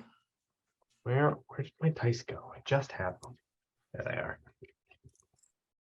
All right, let's roll flat. That's a 6. Word gets back to you that they're dead from violence or consumption or worse. Well, cross them off the list, or you can save them with a mask. And this would just be me marking the mask? Yes, because this is All your right. move. Cool. I'm really excited to share my next mask of the past. So Perfect. Okay. All right. So they're not dead. 7 to 9. They show up right away and do as you wish. Any roles associated with actions they help you with are taken at advantage. However, okay, so they don't show up right away. They either take a while to show up or they want something in exchange for their help. I'm gonna say they're gonna take a while to show up as your complication. But they will, when they do show up, then you'll be able to use advantage for any actions they help you with, okay? So let me buzz over to, especially while you figure out the name. Let's buzz over to Sir Atticus. You plan on going to the edge of the docks and you're going to get this guardian's attention? May I ask how? Most certainly. We have noted that bells are a good way to attract its attention. It's used in its rituals. It is something that is prayed to by sailors, and therefore getting a bunch of fish and maybe preparing them in some sort of offering fashion might be able to get its attention. Singing that sea shanty that we heard aplenty at the top of my lungs, maybe recruiting a couple of other people. We have my good friend, the doorboy from Unwanted Privilege, who might be able to get some assistance. Actually, no, that only lasts until the end of the phase. Yes. So I would be willing to leverage my name as Sir Wellington-Hughes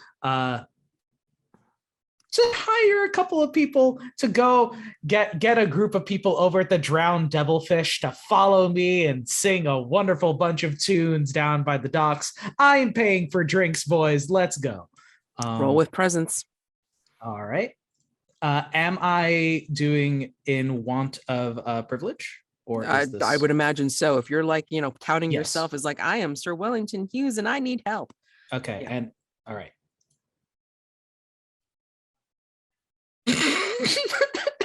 That's a 3. I'm gonna put on a mask.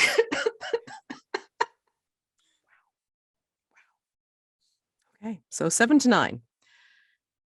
Person has history with your family. Like, so I'm gonna say, I guess you would be talking with Sebastian because again, he didn't have the seaweed bracelets initially, so therefore he's kind of like, I don't, like he'll help you, but okay, yeah. So remainder for the rest of the phase. Okay, they will require something in return, and any information that they give can be in the form of a clue. Okay.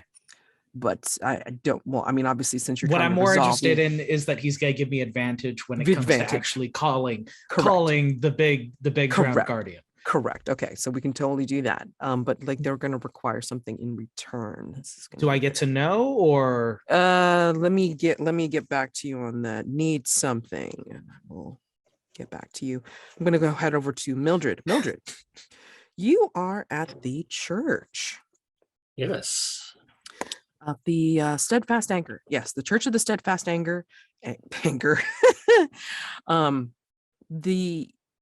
You have started the push for some of the locals and the sailors that do wear the seaweed bands Mhm. to help you start to freshen up the place, like start to paint, Yeah. maybe take the boards off the windows and such, and like chase away the gulls nesting in the chimney. Yeah. Yeah. When I'm there too, realizing that we only have the night to do this before the next ritual needs to happen, I think I'm going to do a rite of salt and smoke to try and the effect would be to do one thing that is beyond human limitations. So I think the thing that she would want to do would be to essentially like give herself super speed so that she's able to like adjust, to clean up in a quick. It's got to be done before midnight. Yeah. Yeah, exactly. Great. Okay, so give offering. Give offerings to the dark entities that are always lingering in your peripheral vision. Roll with sensitivity. So yeah, get my offering in the form of I think there's a moment where she's by herself and there's a candle and she takes off her boots rather, and sitting down at one of the pews discreetly, she'll start to burn the soles of her feet and just kind of mutter to herself the incantation and a roll. That is a 6. So I'm going to go ahead and mark a mask and make that a 7 to 9. And on a 7 to 9, it works imperfectly, and I have to choose a complication. Which mask did you happen to mark? Undecided. I'll let you know. Okay. But yeah, I'm just, whiplash right now. I did not expect to lose that with a +3 to my sensitivity. I think the magic is going to draw some immediate unwanted attention.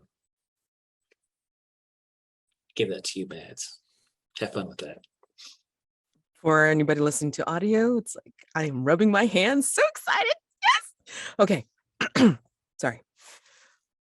Yes. That became 7 to 9. Okay. So we're going to go to the next unseen prompt. Sorry. All right. Jack, the first 2 cards drawn in the 5-card spread are the Lovers and the Ace of Wands, the latter of which is typically associated with passion. Speaking in the voice of the fortune teller, begin telling Lydia what you see in the cards. He's throwing cards up. I don't know what kind of deck that is, but It's the fortune teller. gothest one I had, is what it is. Okay. This fortune teller looks at it and puts them and flips them over, showing her the positions. This card here is for you. It is the Ace of Wands.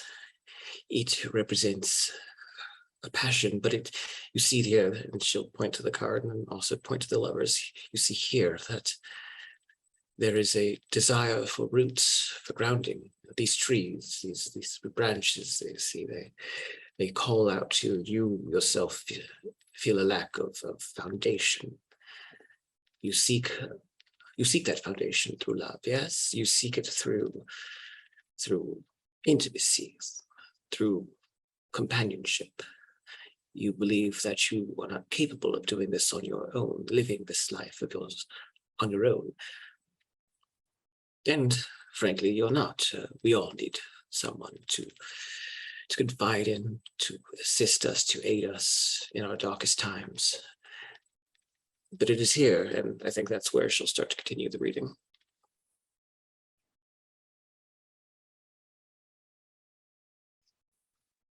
All right, who's up? Oh boy. Okay. Sorry, I'm just you guys are giving me so much. It's beautiful. Oh, okay. Eligos, do you have a name for your person yet? I do. Nathaniel Tan, Filipino merchant marine. Nice. All right. So yeah, you're waiting for Nathaniel. Yeah, you know that he's around, but I mean he got delayed by something. He got delayed by something. I'm gonna say Oh, I flipped a coin. He is one of the sailors with the bracelets. okay, cool. All right. Or not. Honestly, if you think one of those is more narratively interesting, go ahead. Oh no. I mean, I'm perfectly happy to have him be one of the sailors with the seaweed bracelets, but I don't think that's necessarily what's going to delay him. I think what you're going to see as he makes his approach, because you are looking around for him, and you see that there is a distinct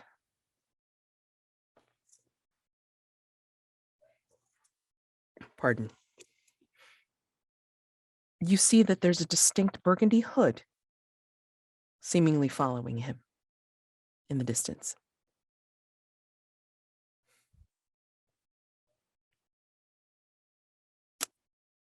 So This will have to be dealt with. heading over to Sir Atticus. So Sebastian is willing to help you out. I mean, he's kind of not understanding necessarily because he's obviously not been apprised or informed or privy to the rights that like, you know, these others have developed. But, you know, he's willing to help you out. I mean, like, you know, that you're requesting him to help out with this church or get this guardian's attention. Sure. Because I mean, he's seen the fish, so he knows this is weird and strange.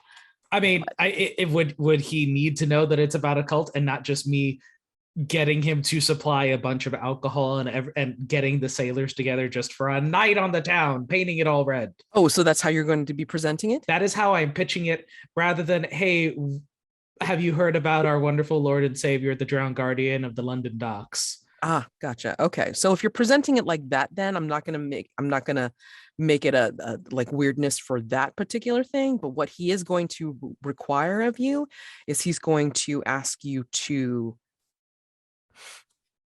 finagle it somehow to get him a better a better commission. I think that's what it's called.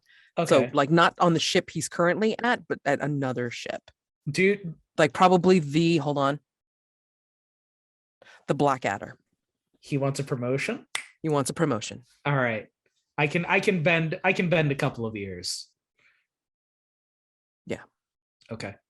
But he wants an introduction. So. Oh, okay. All right. So he wants to be introduced to these important people at the Blackadder to prove himself as being worthy to be on this newly If he does Iron that, holds clipper. I can't guarantee if he goes to present himself and he messes it up, that's on him. Oh, well, yeah. I mean, like, again, the Okay. complication that you're going to be involved in some of this, like, Perfect. shenanigans. Yeah. As I'm you're all trying for to it. gather people for like a drunken party, for sure. Okay. So that's that. And then let's go to Mildred. Mildred, oh boy. Magic draws immediate unwanted attention. If you need an idea, I can help you. Please do. Go ahead.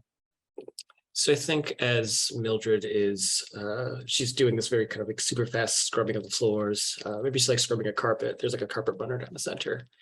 On her hands and knees, she's digging into it, doing her best to kind of, lift up, years of grime and dirt. But she's a witch; she can handle it. But there's a moment where she stops, and her back starts to arch, and she feels as though the gravity is pulling her to the ground. She's pressing her face and her forehead into the floor, trying to pull herself up, but something is pulling her down by the core. And Mads, I need you to immediately frame a scene showing that the coven has arrived in London as I'm marking the moss-covered gate.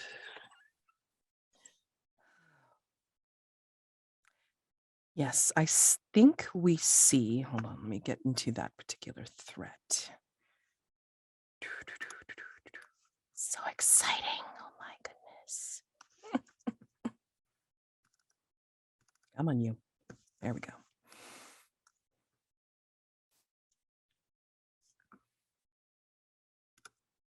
Yes.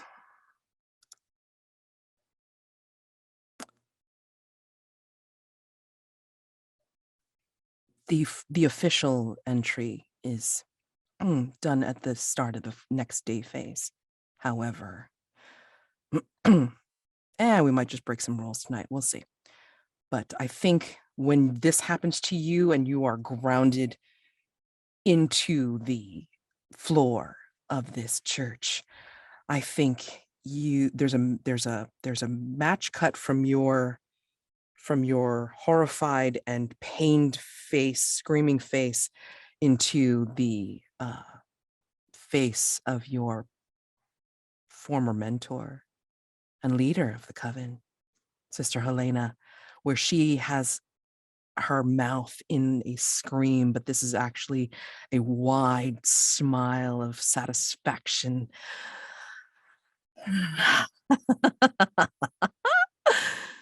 We have her. And there are hooded faces behind her as they enter London in an undisclosed location at the moment. Back to you. And yeah, so 7 to 9, you do manage to finish and have it set up. And then at the window, as people are starting to gather, and I think Martin Gallagher has come in and just been so amazed. It's almost like he's waking up out of a stupor and just looking around and with fresh eyes of, this is absolutely wonderful. Oh, I have to get my vestments on and prepare. And then he's just like, touching different things that have been freshened up, like the seashells or some of the ornaments that are adorning the newly painted church. As he's leaving to go back into the vestry or the back rooms, you see at the window, you see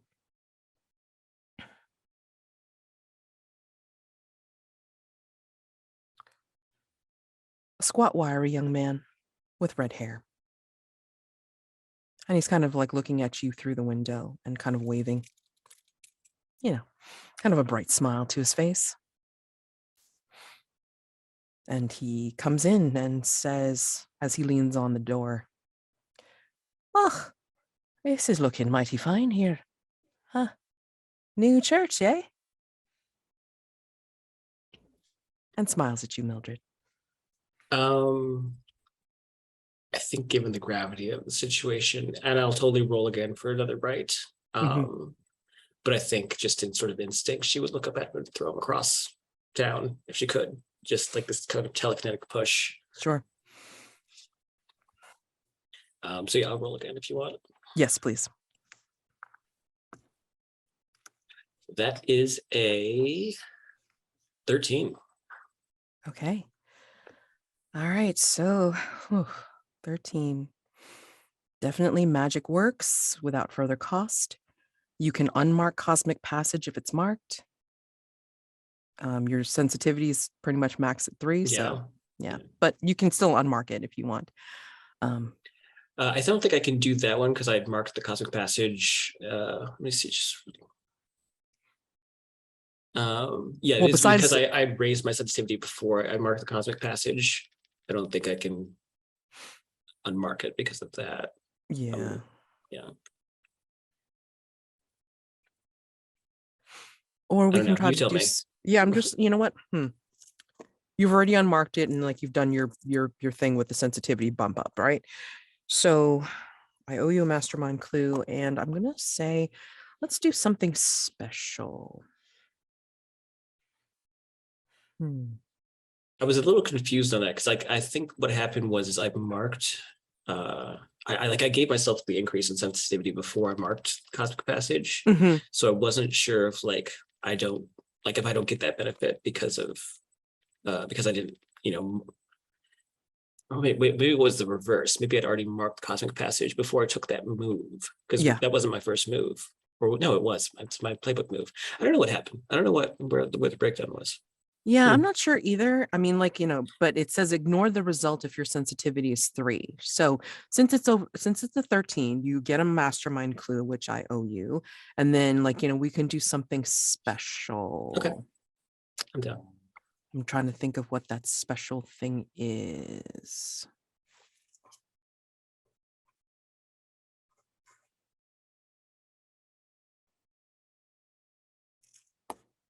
Yeah, let me think on it as we go to the next unseen. Chris. Next 2 cards drawn are the 5 of Swords, typically associated with violence, and the Fool, which represents the beginning of a journey. Continue the fortune teller's card reading. Can you give me a real quick Cliff's Notes on what you had said, Jack? Basically, she's trying to find foundation. She's trying to set roots, and she can't essentially walk life without having someone with her. She can't be alone. Yes, it will be a difficult path to find roots in such a way. I regret to inform you that it will require sacrifice. I cannot say if it is worth the price you shall pay, but it is the beginning of something great. It is a fresh start in your life. It is opportunity, despite its cost.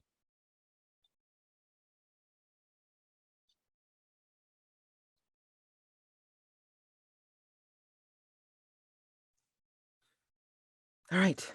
So, yeah, let's go backwards. So, Mildred, what would you like to have happen since you've got such a wonderful special role? Yeah, I think obviously want to throw what's his face as far away from the church as possible. Just sort of whips her head up, and her eyes are probably just dilated to the point of looking entirely black, and just shove him out at the door. But I think when she calms down and she starts to feel the release of that initial shock of feeling Sister Helena's presence in England, she'll stand up and try to tidy herself up, dust herself off, and look around, and seeing that between her and everyone else who got the church together, I think she feels that they have it under control, and I think that she's just gonna gather her things and do the old Irish exit and just leave without saying anything. Go back home. Ouch. Okay. All right. Sir Atticus. Yeah, you have to not only get this drunken party started to get the Guardian's attention. But you also have to try to fit in some introduction here for Sebastian and the He wants this done tonight. yeah. I mean, because it's a party. I mean, like, you know, get them softened up through drink and such. You know, Is the Blackadder even in dock? yeah, it's in dock. I mean, like, you know, you've managed to call upon like people that are passing along the word, but there's a crowd scene happening here. I mean, like, not only we're the going to city the people- Blackadder. Okay. All right. Okay. We're taking this party to the biggest boat that there is, the most notable boat that there is. It is oh man. So you want to have the party on the Blackadder? Yes, that is Oh, what is happening at this point. Okay, so here's the thing, and I'm going to say this, and I'm like, I want you to think about this. So it's described as a new iron-hulled clipper, iron-hulled, freshly painted. Steady swarms of workers load cargo even as the masts are under repair. A rousing shanty is interrupted as a foreman roars to pick up the pace. Paint the scene. How are the owners of this ship putting profits above the safety of their workers? And how do the workers subtly rebel against this? So you're saying that this ship is a symbol of everything that the Drowned Guardian stands against. Correct. I would like Again, this like Sebastian is completely like whoosh, you know? I would like to make the introduction. Like, I want the party to be happening on the dock. I would Okay. like to make the introduction, and kind of as we're going along, just make tiny little sniping marks to this guy about like, man, these people kind of run their employees kind of garbage. Are you sure you want to do this, man? I want to incite doubt. I'm gonna give him everything he wants, but I want to incite doubt at like before we actually get there. I will go up to the foreman who's shouting at them, shut up, you fools, and keep on loading. This is only hour 8 of your 12-hour shift. Like, I'll go. I will introduce myself, not using unwanted privilege. I want no association with these people.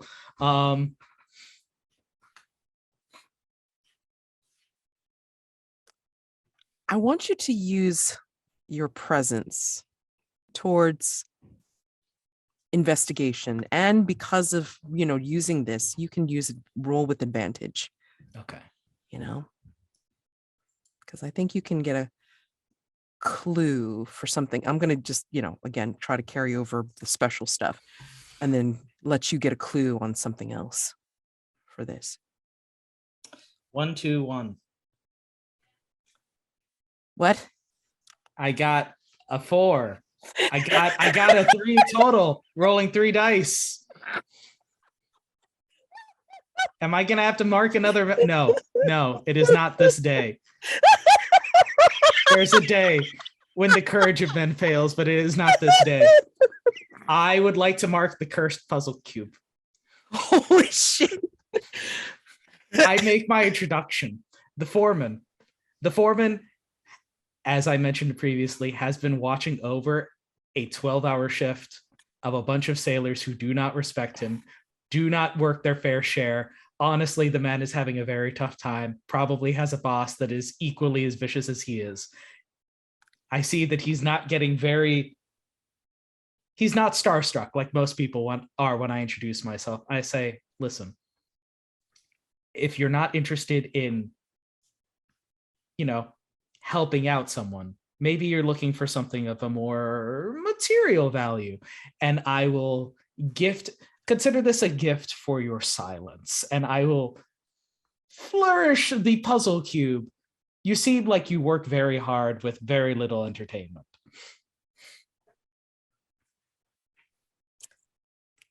Okay, so this doesn't give you any advantage because, I mean, you've already rolled It is with advantage. it doesn't bump up the thing, does it? No, I thought no. that's No, what only personal masks. quarters did. Only masks do? Yeah. Correct. No, personal Oh, quarters man. give you advantage on the A roll. roll. Oh Advantage on the man, I roll. don't want to So, mark another mask, but this is really bad. yeah. Oh man. I mean, the worst that can happen. What's the worst that could happen? You The worst get that could happen is that conditions. I am not able to satisfy like my obligation to this guy.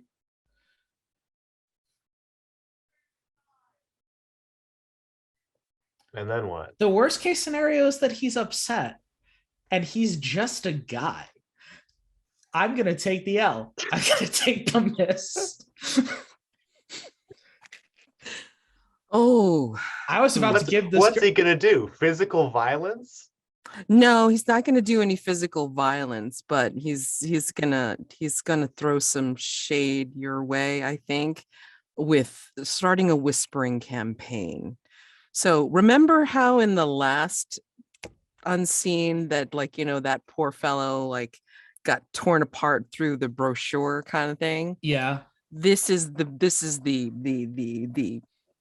the salty man's a version of that, but instead of being printed out in a brochure, it's going to be like, done by word of mouth. Like, he starts to gossip. He's in his cups. He wanted to get this party started. He's in his cups, and now he's starting to talk shit about you to everyone he knows Okay. because you All weren't right. able to fulfill your shanty verse. So Yes, he basically just wasn't probably. impressed by you. No. Okay. No. All right. You know what? I'm willing to take the hit because this is about to turn around real quick. Yeah. So hold on. Let me just like write a note to me. London Docks. Gossip about Atticus. And he might even start some shit about, like, he's also trying to bring us down. He wouldn't make an introduction, but I mean, he made like he was friendly with that fella. I have no idea whether he's telling the truth or not. I think there's something up with him. I don't think we can trust Wellington-Hughes. Oh, this guy's gonna be a problem. Salt of the earth, Salt of the earth. salt of the earth. Okay, I'm not marking another mask. it's fine. refuse. It's fine. I'm just, hey. Okay, so yeah, go ahead and put that as another condition on you. Salt Oh, of the no. earth. Okay. Salt of the earth, my dear. Okay. Boo boo. Sorry, Eligos. I apologize. Yes, you see behind Nathaniel that there is a burgundy hood slowly closing in on him as he is nearing your position. Right. I think I'm going to flash him a hand sign. He's one of my regulars, so he knows we have signs. I will flash him the sign for him being followed, and he'll tear off Okay. and then move to intercept, and then I'll move into to intercept. Okay. So, go ahead and what would this roll be? Let's see. Is it fear-based reaction? I mean, what is this? Not vitality, composure. Oh my God. You know what? I mean, because your mother's following him. I'm gonna say this is like a fear-based reaction. Like, let's call this a night move. All right. Night move. So, what are you afraid will go wrong?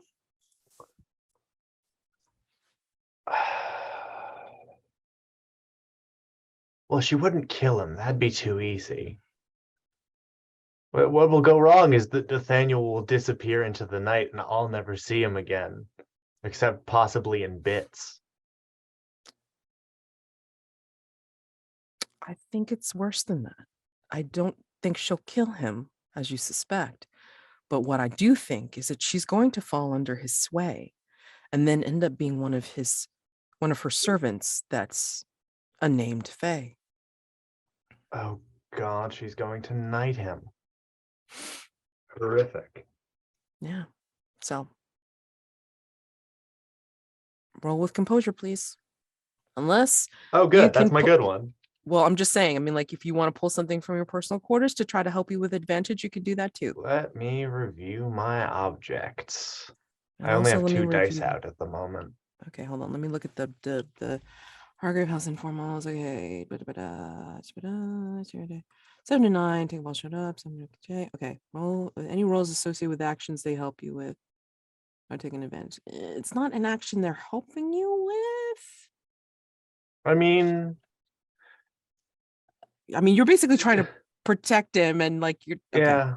I'm gonna give you I'm gonna let you roll an advantage. Period. Okay. It's just yeah. Thank you. Because you're trying to save his ass.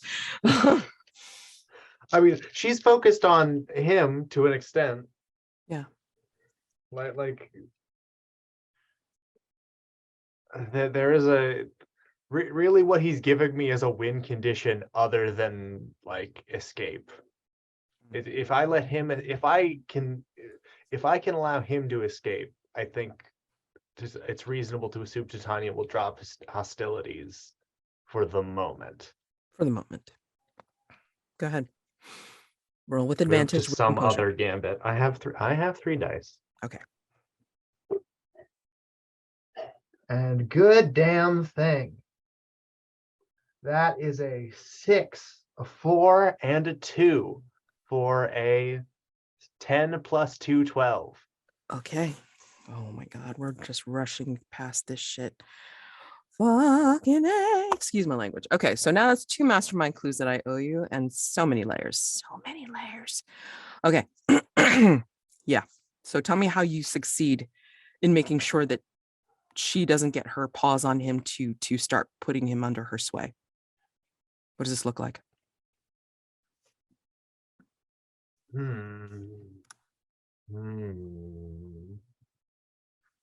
mean, I think it's like very very subtly supernatural, and I think like I will literally just sort of like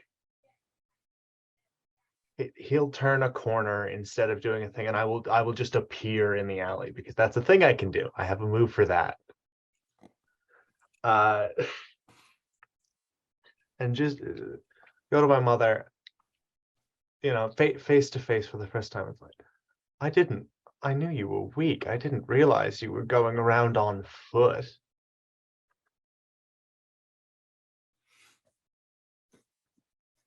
Where have all your knights errant gone, mother? She will look at you, and you see in an instant, you see the flash of starshine, not only in her eyes, but also around her hair, within her hood. And she gets this furious look on her face as she will take you with both hands, take your collar by both hands, and slam you into the nearest alley. How dare you, you disgusting boy? Why did you thwart me? It was easy, and it would make you very mad.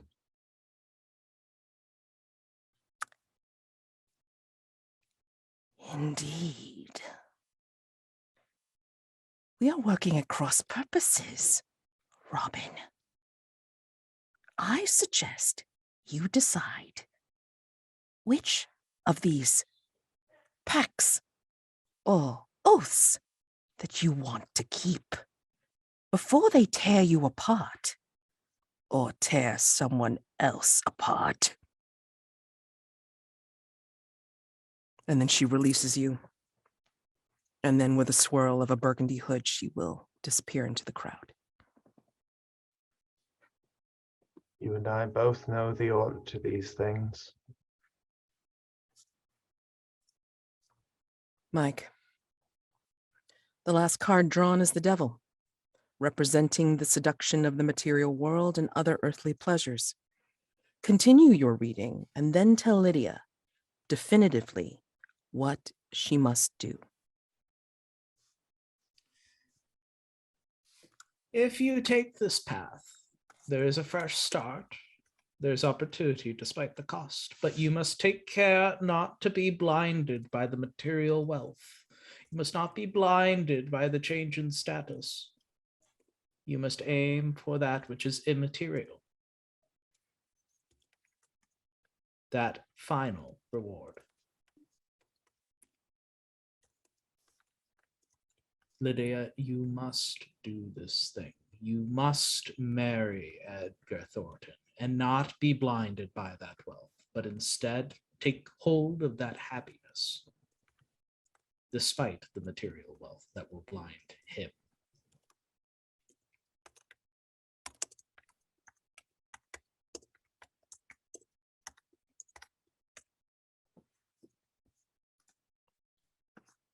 Can I have? Can you have? Can Sir Atticus go next? Yes. I want to do a cut to that material wealth that will blind him. And I want a hard cut to Sir Atticus, half drunk, shouting, ringing the bell, and saying, "These bastards don't care for you. Their greed has blinded them to the greatness of you sailors, to the greatness of Londoners, to the greatness of any man who's worth his salt in this ocean. They don't care if you're going to sail for them." Oh, what? No. They don't care if you die while you sail for them, as long as they get paid their gold. You're worth more than that. And he'll point out at Sebastian, you said his name was? And there are some of you that may see that it's all right to drown the rest of them as long as they get to ride on top and get gold to line their pockets. But I'm telling you that there was a time when it meant something to be from the London docks, to work.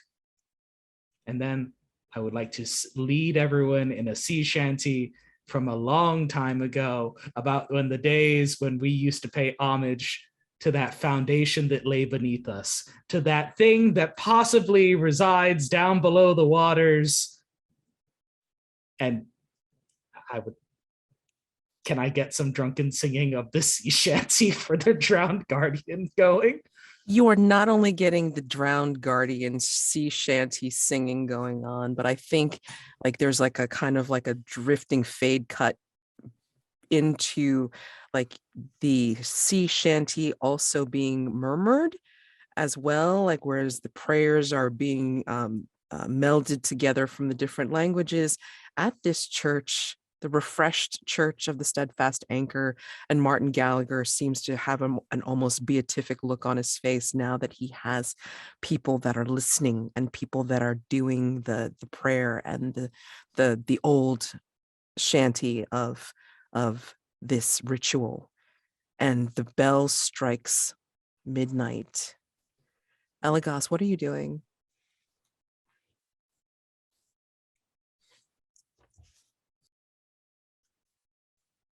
I'm going to the church fast as I can. And you see this, you see the people, chanting and also saying these prayers. Somehow some damp parchment has like some of these words and some of these songs of the sea on them, with the language, the runes of the cross of hope on them. And then again, Martin Gallagher at the head, at the podium of this place, and raising his arms, not up and looking up, but actually out, looking through the windows towards the sea, which is starting to calm down and have a gentle susurrus of washing waves back and forth. And I think you do start to feel some kind of sense of relief and release as the bells become louder, as the chanting becomes louder, and you hear the clock strike midnight. Mildred, are you on your way home, or you think you've reached Hargrave House by now? Yeah, I think there'd be like a jump cut to it's like in the furthest distance we still hear the midnight bells, but you see Mildred coming into the Hargrave House, and she begins to just march right upstairs. Her face is just covered in water and tears, and she, without even opening the door just throws open to her bedroom. She stands at the foot of her bed and says, "They're coming. They're here." And your entity will laugh. They're not the only ones here. And out of the shadows of your room, you see the flash of a knife as you have a dagger embedded in your side, Mildred. And a voice, and a woman's voice comes near your ear and says, "I heard what you did. I heard what you did to Shalala. This is for the creature of Cremorne." You hear the voice of Abigail from Cremorne Gardens. And that is where we're going to end the night phase. Damn. Let's go to dawn. Let us go to dawn, because sorry. All right, so we're going to start with said Factotum. Okay, so dawn questions. Did the hunters answer a question? Yes.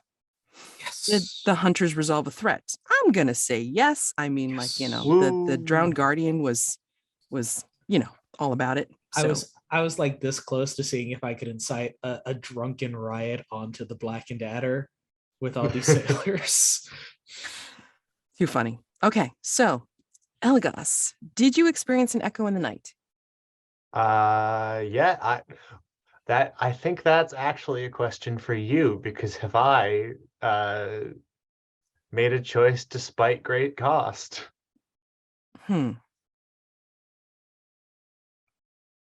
Yeah, you're going to pay for that later on. You dare defy your mother. Holy shit. Dude. Okay. I like it. I like it. So take that experience. Okay. Okay. And then let's go to the dawn questions. Did you have a scene showing your secret private life in London? Not really. Not really. No. And did you demonstrate obsequious behavior towards your employer in front of others? In front of others. I'm trying to think if you were in front of. I demonstrate. Okay. Not to my employer, but I definitely played the manservant to Atticus. At least I very deliberately did not speak when Atticus was speaking in a scene. And I know that's not what it's asking. I'm fine taking it's quite specific. Yeah. So like you at least have 3 experience from this. In public. I don't remember if all of the check marks currently here were because I picked the irregulars or not. I would suggest. Just do that. We'll it's already saying that you you get, just go ahead and pick 1 advancement, of course, and then just, all right. That's the case. Just to have it. Okay. And then vessel. All right. So we answered a question. We solved a threat. Did you experience an echo in the night? I don't think I did, no. Oh, okay. Did you perform a ritual? Yes, you did. Oh my goodness. Did. Yes. And did you counsel someone using your supernatural affinities as the basis for that advice? I thought I sort of did. Like, I thought I kind of counseled Martin and the congregation by using my right to help them repair the church. I'll take that. Yeah. I mean, sure. Yeah. Okay. So take that XP. All right. I like it. And legacy. Let me think a minute here, because. Okay, so we resolved a threat with Atticus, and since nobody was aside from Puck being thrown out of the church, I'm going to say that this was resolved with in peaceable means. So you get an O for your hunt count. Ask one of the other hunters, what small subtle sign shows that your hunt draws ever closer to the beast. Mildred. And it just has to be small, subtle. Wait, Like, what you know. happened? So For whenever- the go ahead. So whenever I mark the hunt, I need to ask another player, Mhm. what is like the small sense that like I'm getting closer to the beast. It's just like a feeling or something. Yeah, I think without knowing what it is, I think while you were at the Blackadder and as you were filing more people into this as like this like congregation of sailors, there's one sailor in particular who's especially drunk because they seem to be nursing some kind of injury, and the injury is something that resembles a lasting injury that the beast inflicts on its prey. Okay. Nice. Okay. Did you experience an echo in the night, Sir Atticus? The final, right. yeah. Like material. Okay, going into the got it. All right. Did you revel in the thrill of the hunt? Not as much as I thought I would. I was actually kind of planning to like stalk the Drowned Guardian and like have a one-on-one, but then I just turned it into let's party to get his attention. Yeah, that wasn't necessarily the thrill of the hunt. I think you just wanted to get drunk. Okay. Did you taste someone or something else's blood, sweat, or other bodily fluids? You While we were prepping the venison, I said, "Yeah, we'll figure it out." okay, that works. Okay, great. What were you thinking? No. Well, I remembered you mentioning like the taste of blood. So yeah, that totally works. So 4 XP for you. All right. And if you do take an advancement, then completely wipe that XP line and pick your advancement. Okay. Yep. And, okay. Present. And I think that yeah, done. All right, here we go. Okay, you know what? Okay, we have some Janus masks that have been on the board. Holy shit. We sure So do. Mildred, you did the Moss coven. covered gate. Yeah. Okay, so moss covered gate. Just want to make sure that was covered. Okay, so that's done. Okay, Eligos and Atticus, you have masks of the past that you want to say, right? Mm-hmm. Okay, Yes. whoever wants to go first. I have mine ready if you need a second. Go for it. All right. I think what we see is okay. So Oh, wait, the yeah, narrate. prompt Mhm. is narrate a flashback to your young adulthood before you were a servant that shows what a charmed life you lived. I think the way we see this is like it's framed, blocked out like it's on stage. And Eligos, Robin Goodfellow, is standing at center stage, spotlight on, and just dancing, playing the pan flute, and around him, sunrise, sunset. We see William Shakespeare come in. We see him dance out, and just like a cavalcade of people. Some recognizable, some not. Until the song ends, and he's left alone on a bare stage.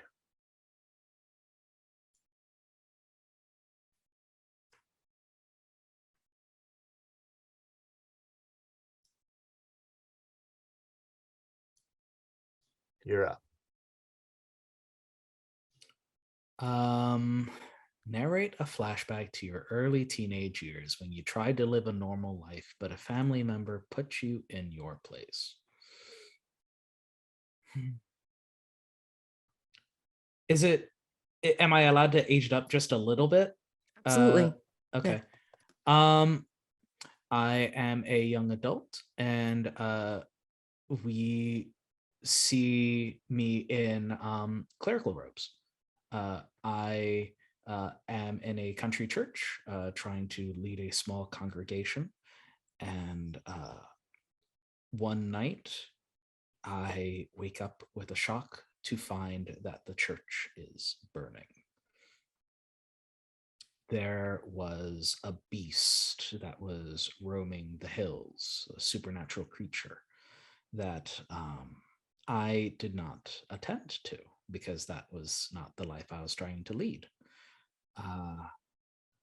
And when I arrive at the church, I find my father there, with the burden in hand, the beast dead at his feet, and the smuggest look on his face as he informed me that we were going back home, since I didn't have any more responsibilities here. And ever since that day, I did wonder whether that beast naturally was in that area or whether it had been harried there by a more skilled hunter.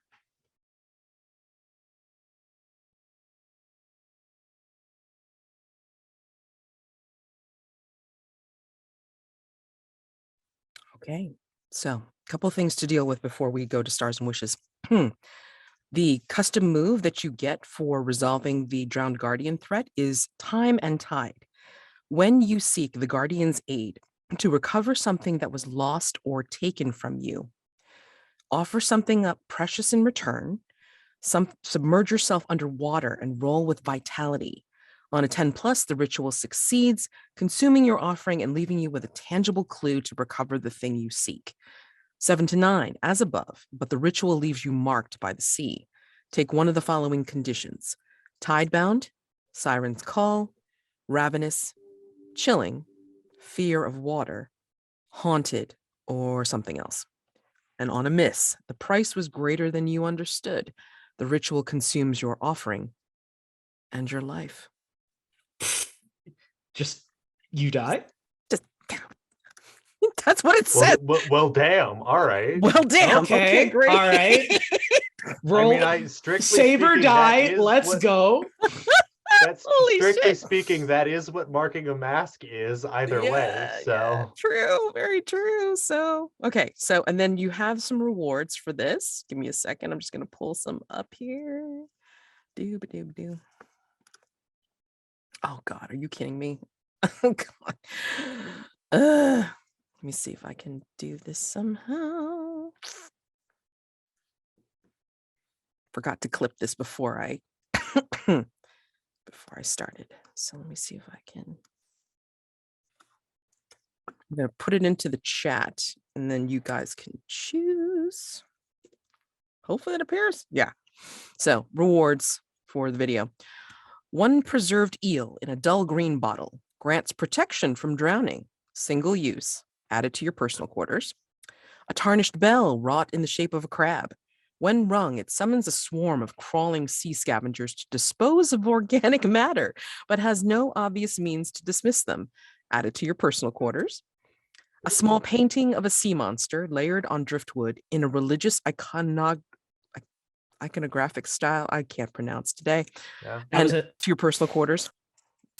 Nim Granby, who was only mentioned in the blurb about the threat, like he was the one to mention it to you.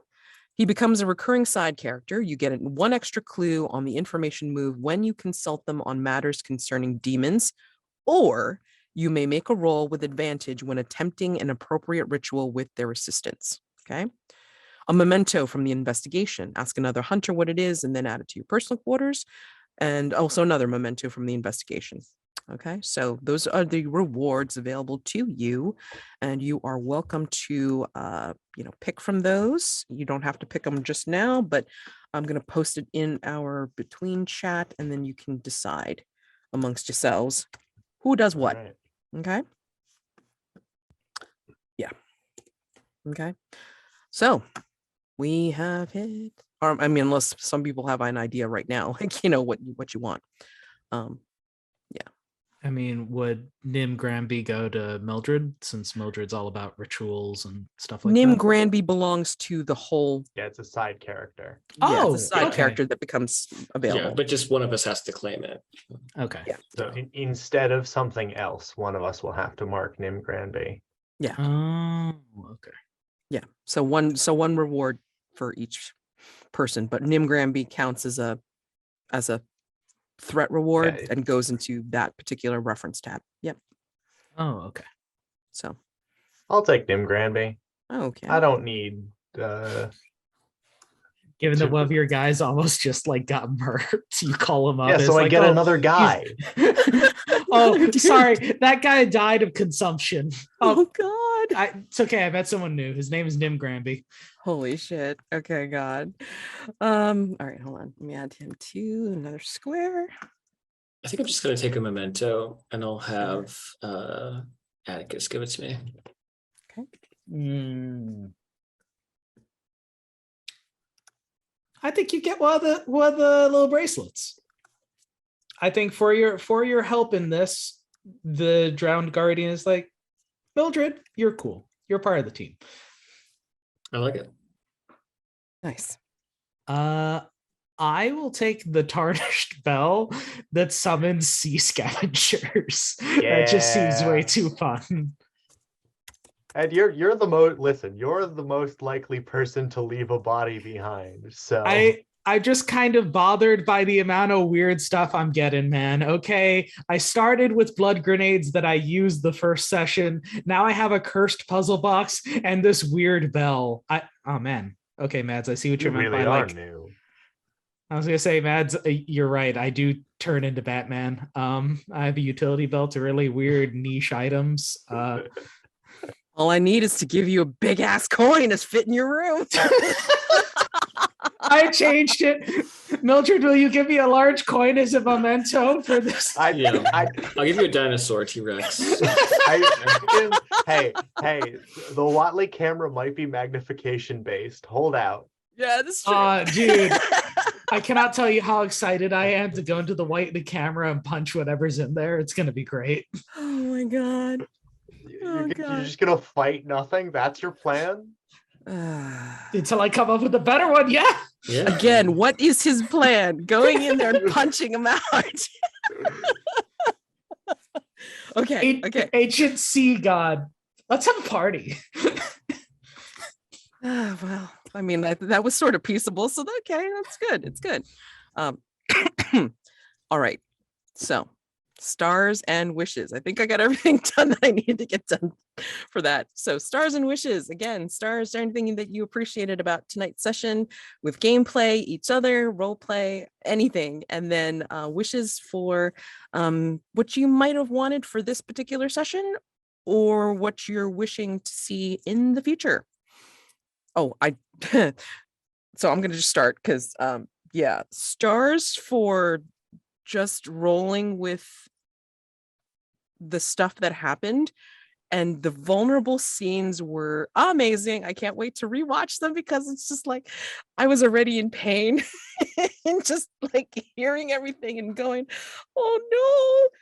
And I'm gonna look forward to doing that again when I do a rewatch. So wonderful vulnerable moves.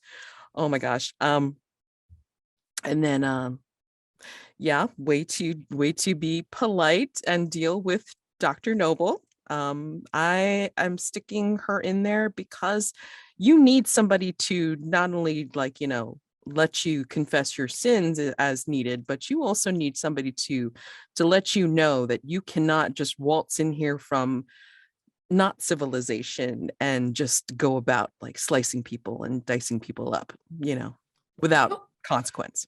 I felt bad about it a little bit. Not really, but like if I say I do.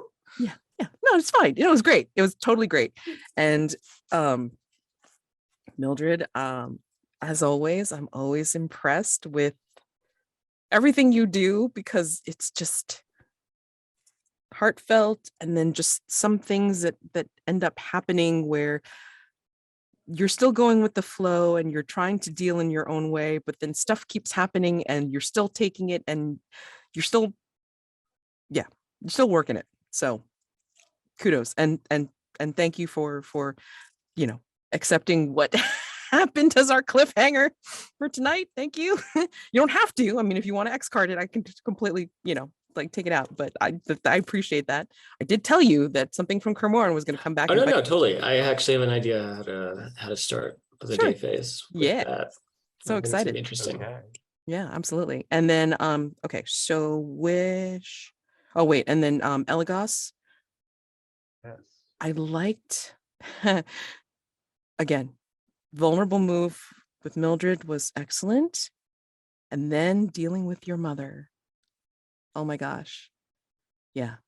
I felt that scene very much and I appreciate it so much. So I just can't. There's just no way I have any words, but it was good. And it's going to lead into other things as we go I'm along. so excited. I know, me too.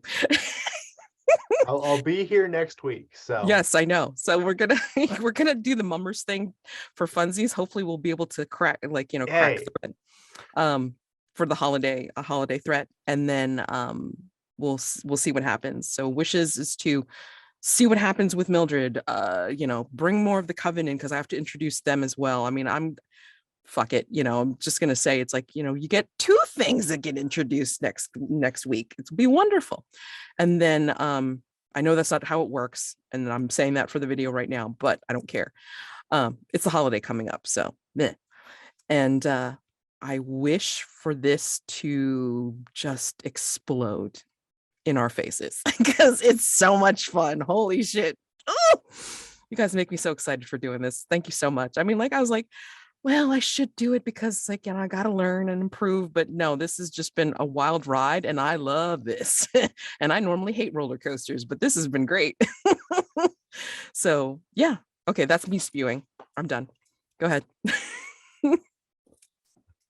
Okay. Stars to Mads for going from y'all need to slow down to I need everything to explode immediately over the course of one session.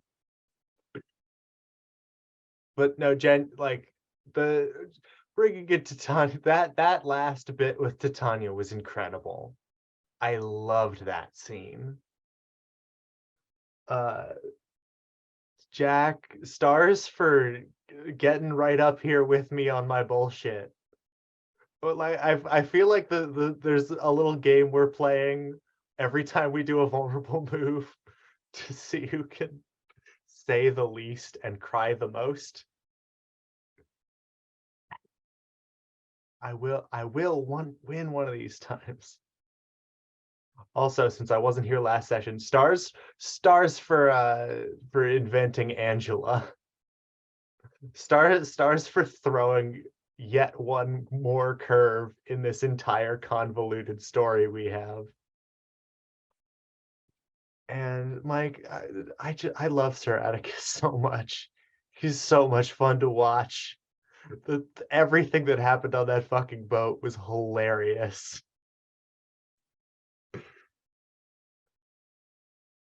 That's me.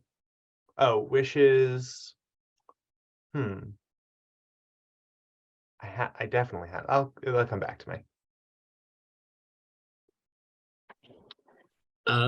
Yeah, it's a a hot time in the cold city tonight, isn't it? Yeah, individual stars. I really liked the scene of Eligos with his mom. For both of you, actually, it's kind of like a duo star. Because I really liked I like seeing the mother's anger at her own son, and I like to see him just being petulant and just being a little bit of a brat. I love it. But that was a really good scene. And individually, I liked the talk with Eligos and Mildred was really frustrating in a good way, because it's like she wants to say things, he wants to say things, but they're not going to say anything. They're just going to mope and shame each other into submission. So my wish, I guess, would be for that to kind of crack at some point, and for there to be the real, just the realness, just kind of spread out on the table, without all the posh British pomp and circumstance bullshit. And then Atticus is a hoot. He's a babe, total stud. I'm into him. But what I really liked was, I love the the macho shit on the with the bar with the patrons, and I love the sort of drunken what would you say? Not regret, but I guess suffering the humiliation of not having his name hold the kind of sway that it usually does, and so him seeing I see him sort of drinking that away and wallowing in his own way. But I really liked that in contrast with the mask, because it shows a different layer, that he at one point at least wanted to live this life of seeming normalcy, or something bigger than just violence and bloodshed. But when your dad comes and set your church on fire, I guess you only have so many options. And then Mads, I'm really excited to see how you integrate the Covenant into this. I know we've all been kind of like waiting for it, and so I'm excited to see your interpretation of Sister Helena and her ilk, her other sisters. And then I want to know, my other wish is just I want to know what Titania's overall plan is, because it's still a mystery, and I'm excited to kick her butt. What's hilariously funny to me is that I'm sorry to go before you, Mike, but I just want to mention that it's interesting to me with something as alien as Titania, and that she has her goals, and you did pin it on the head that she has very personal goals in mind.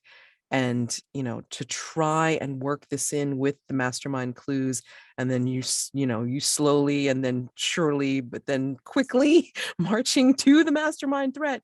I mean, you got some things to solve first, so like it's not like you're going to go right to the mastermind threat even with all this shit on the table. You got to finish the stuff first, you got to resolve, and then you get to go to the mastermind. So I'm hoping by the time that the rest of this stuff, including the Coven, is done and over with, I'm hoping that will be the time where the whole table will be able to be here and be able to help solve it. Ye gods, let's get us to January, please, God. And then Mike. Stars and wishes. Stars, Mads. I did not think of Inigo Montoya when I thought I just want to use sensitivity. I think that was a wonderful addition that kind of added to the weird gonzo nature of me being in what is the Victorian equivalent of like an Instagram room where people just have props and take photos, and me just swinging my sword around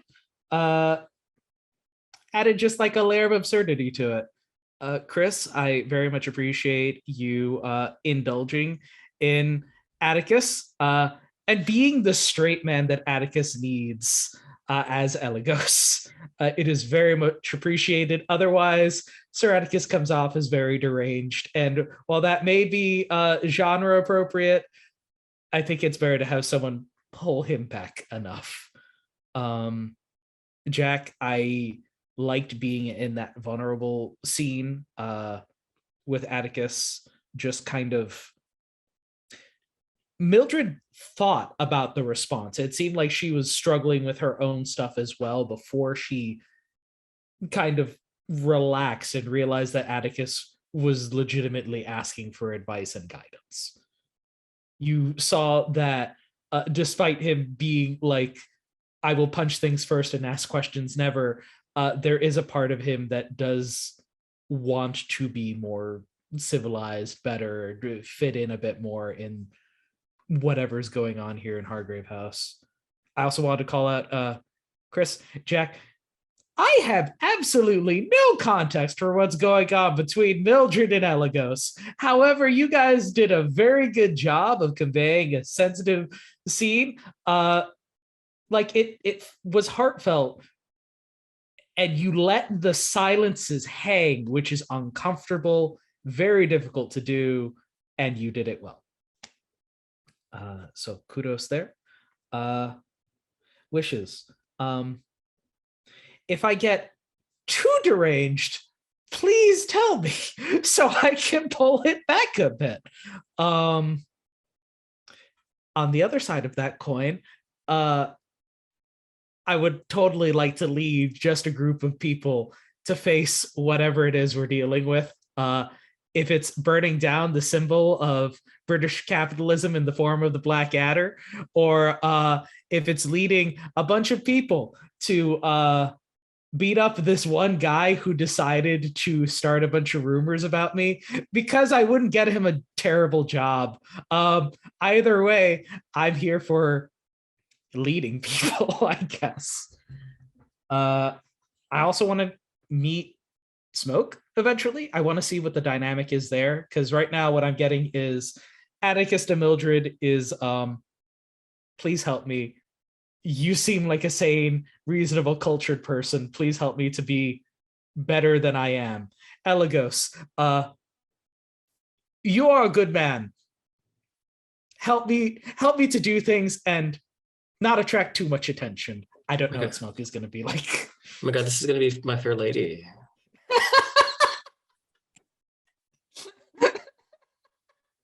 I just picture this like exciting. Charlie's Angel silhouette with Atticus and Smoke, but without the third person. You know what I mean? It's kind of like you see the Yeah, silhouette no, of like the a- gun being held out and then the cutlass in the other hand. Could the Wish Me Atticus and Smoke just become back-to-back badasses and like we're just it's that's there what I'm to like going to picturing. happen. It's going to be Mr. and Mrs. Smith.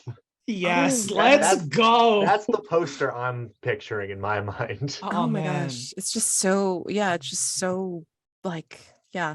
Will I The- be here to see it? Hang on. The let me actual- check, 'cause that's one of my wishes now. Oh God. Well, I mean, like not this month, I don't think. I think it's gonna have to happen like in January, unless their semester goes Unless- weirdly. yeah.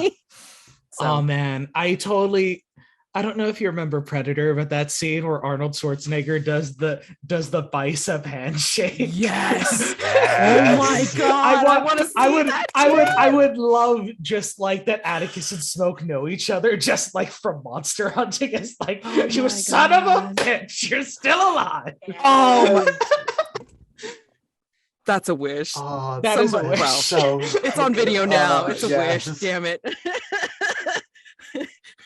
It's like Iron R, you have a lot to watch from this episode.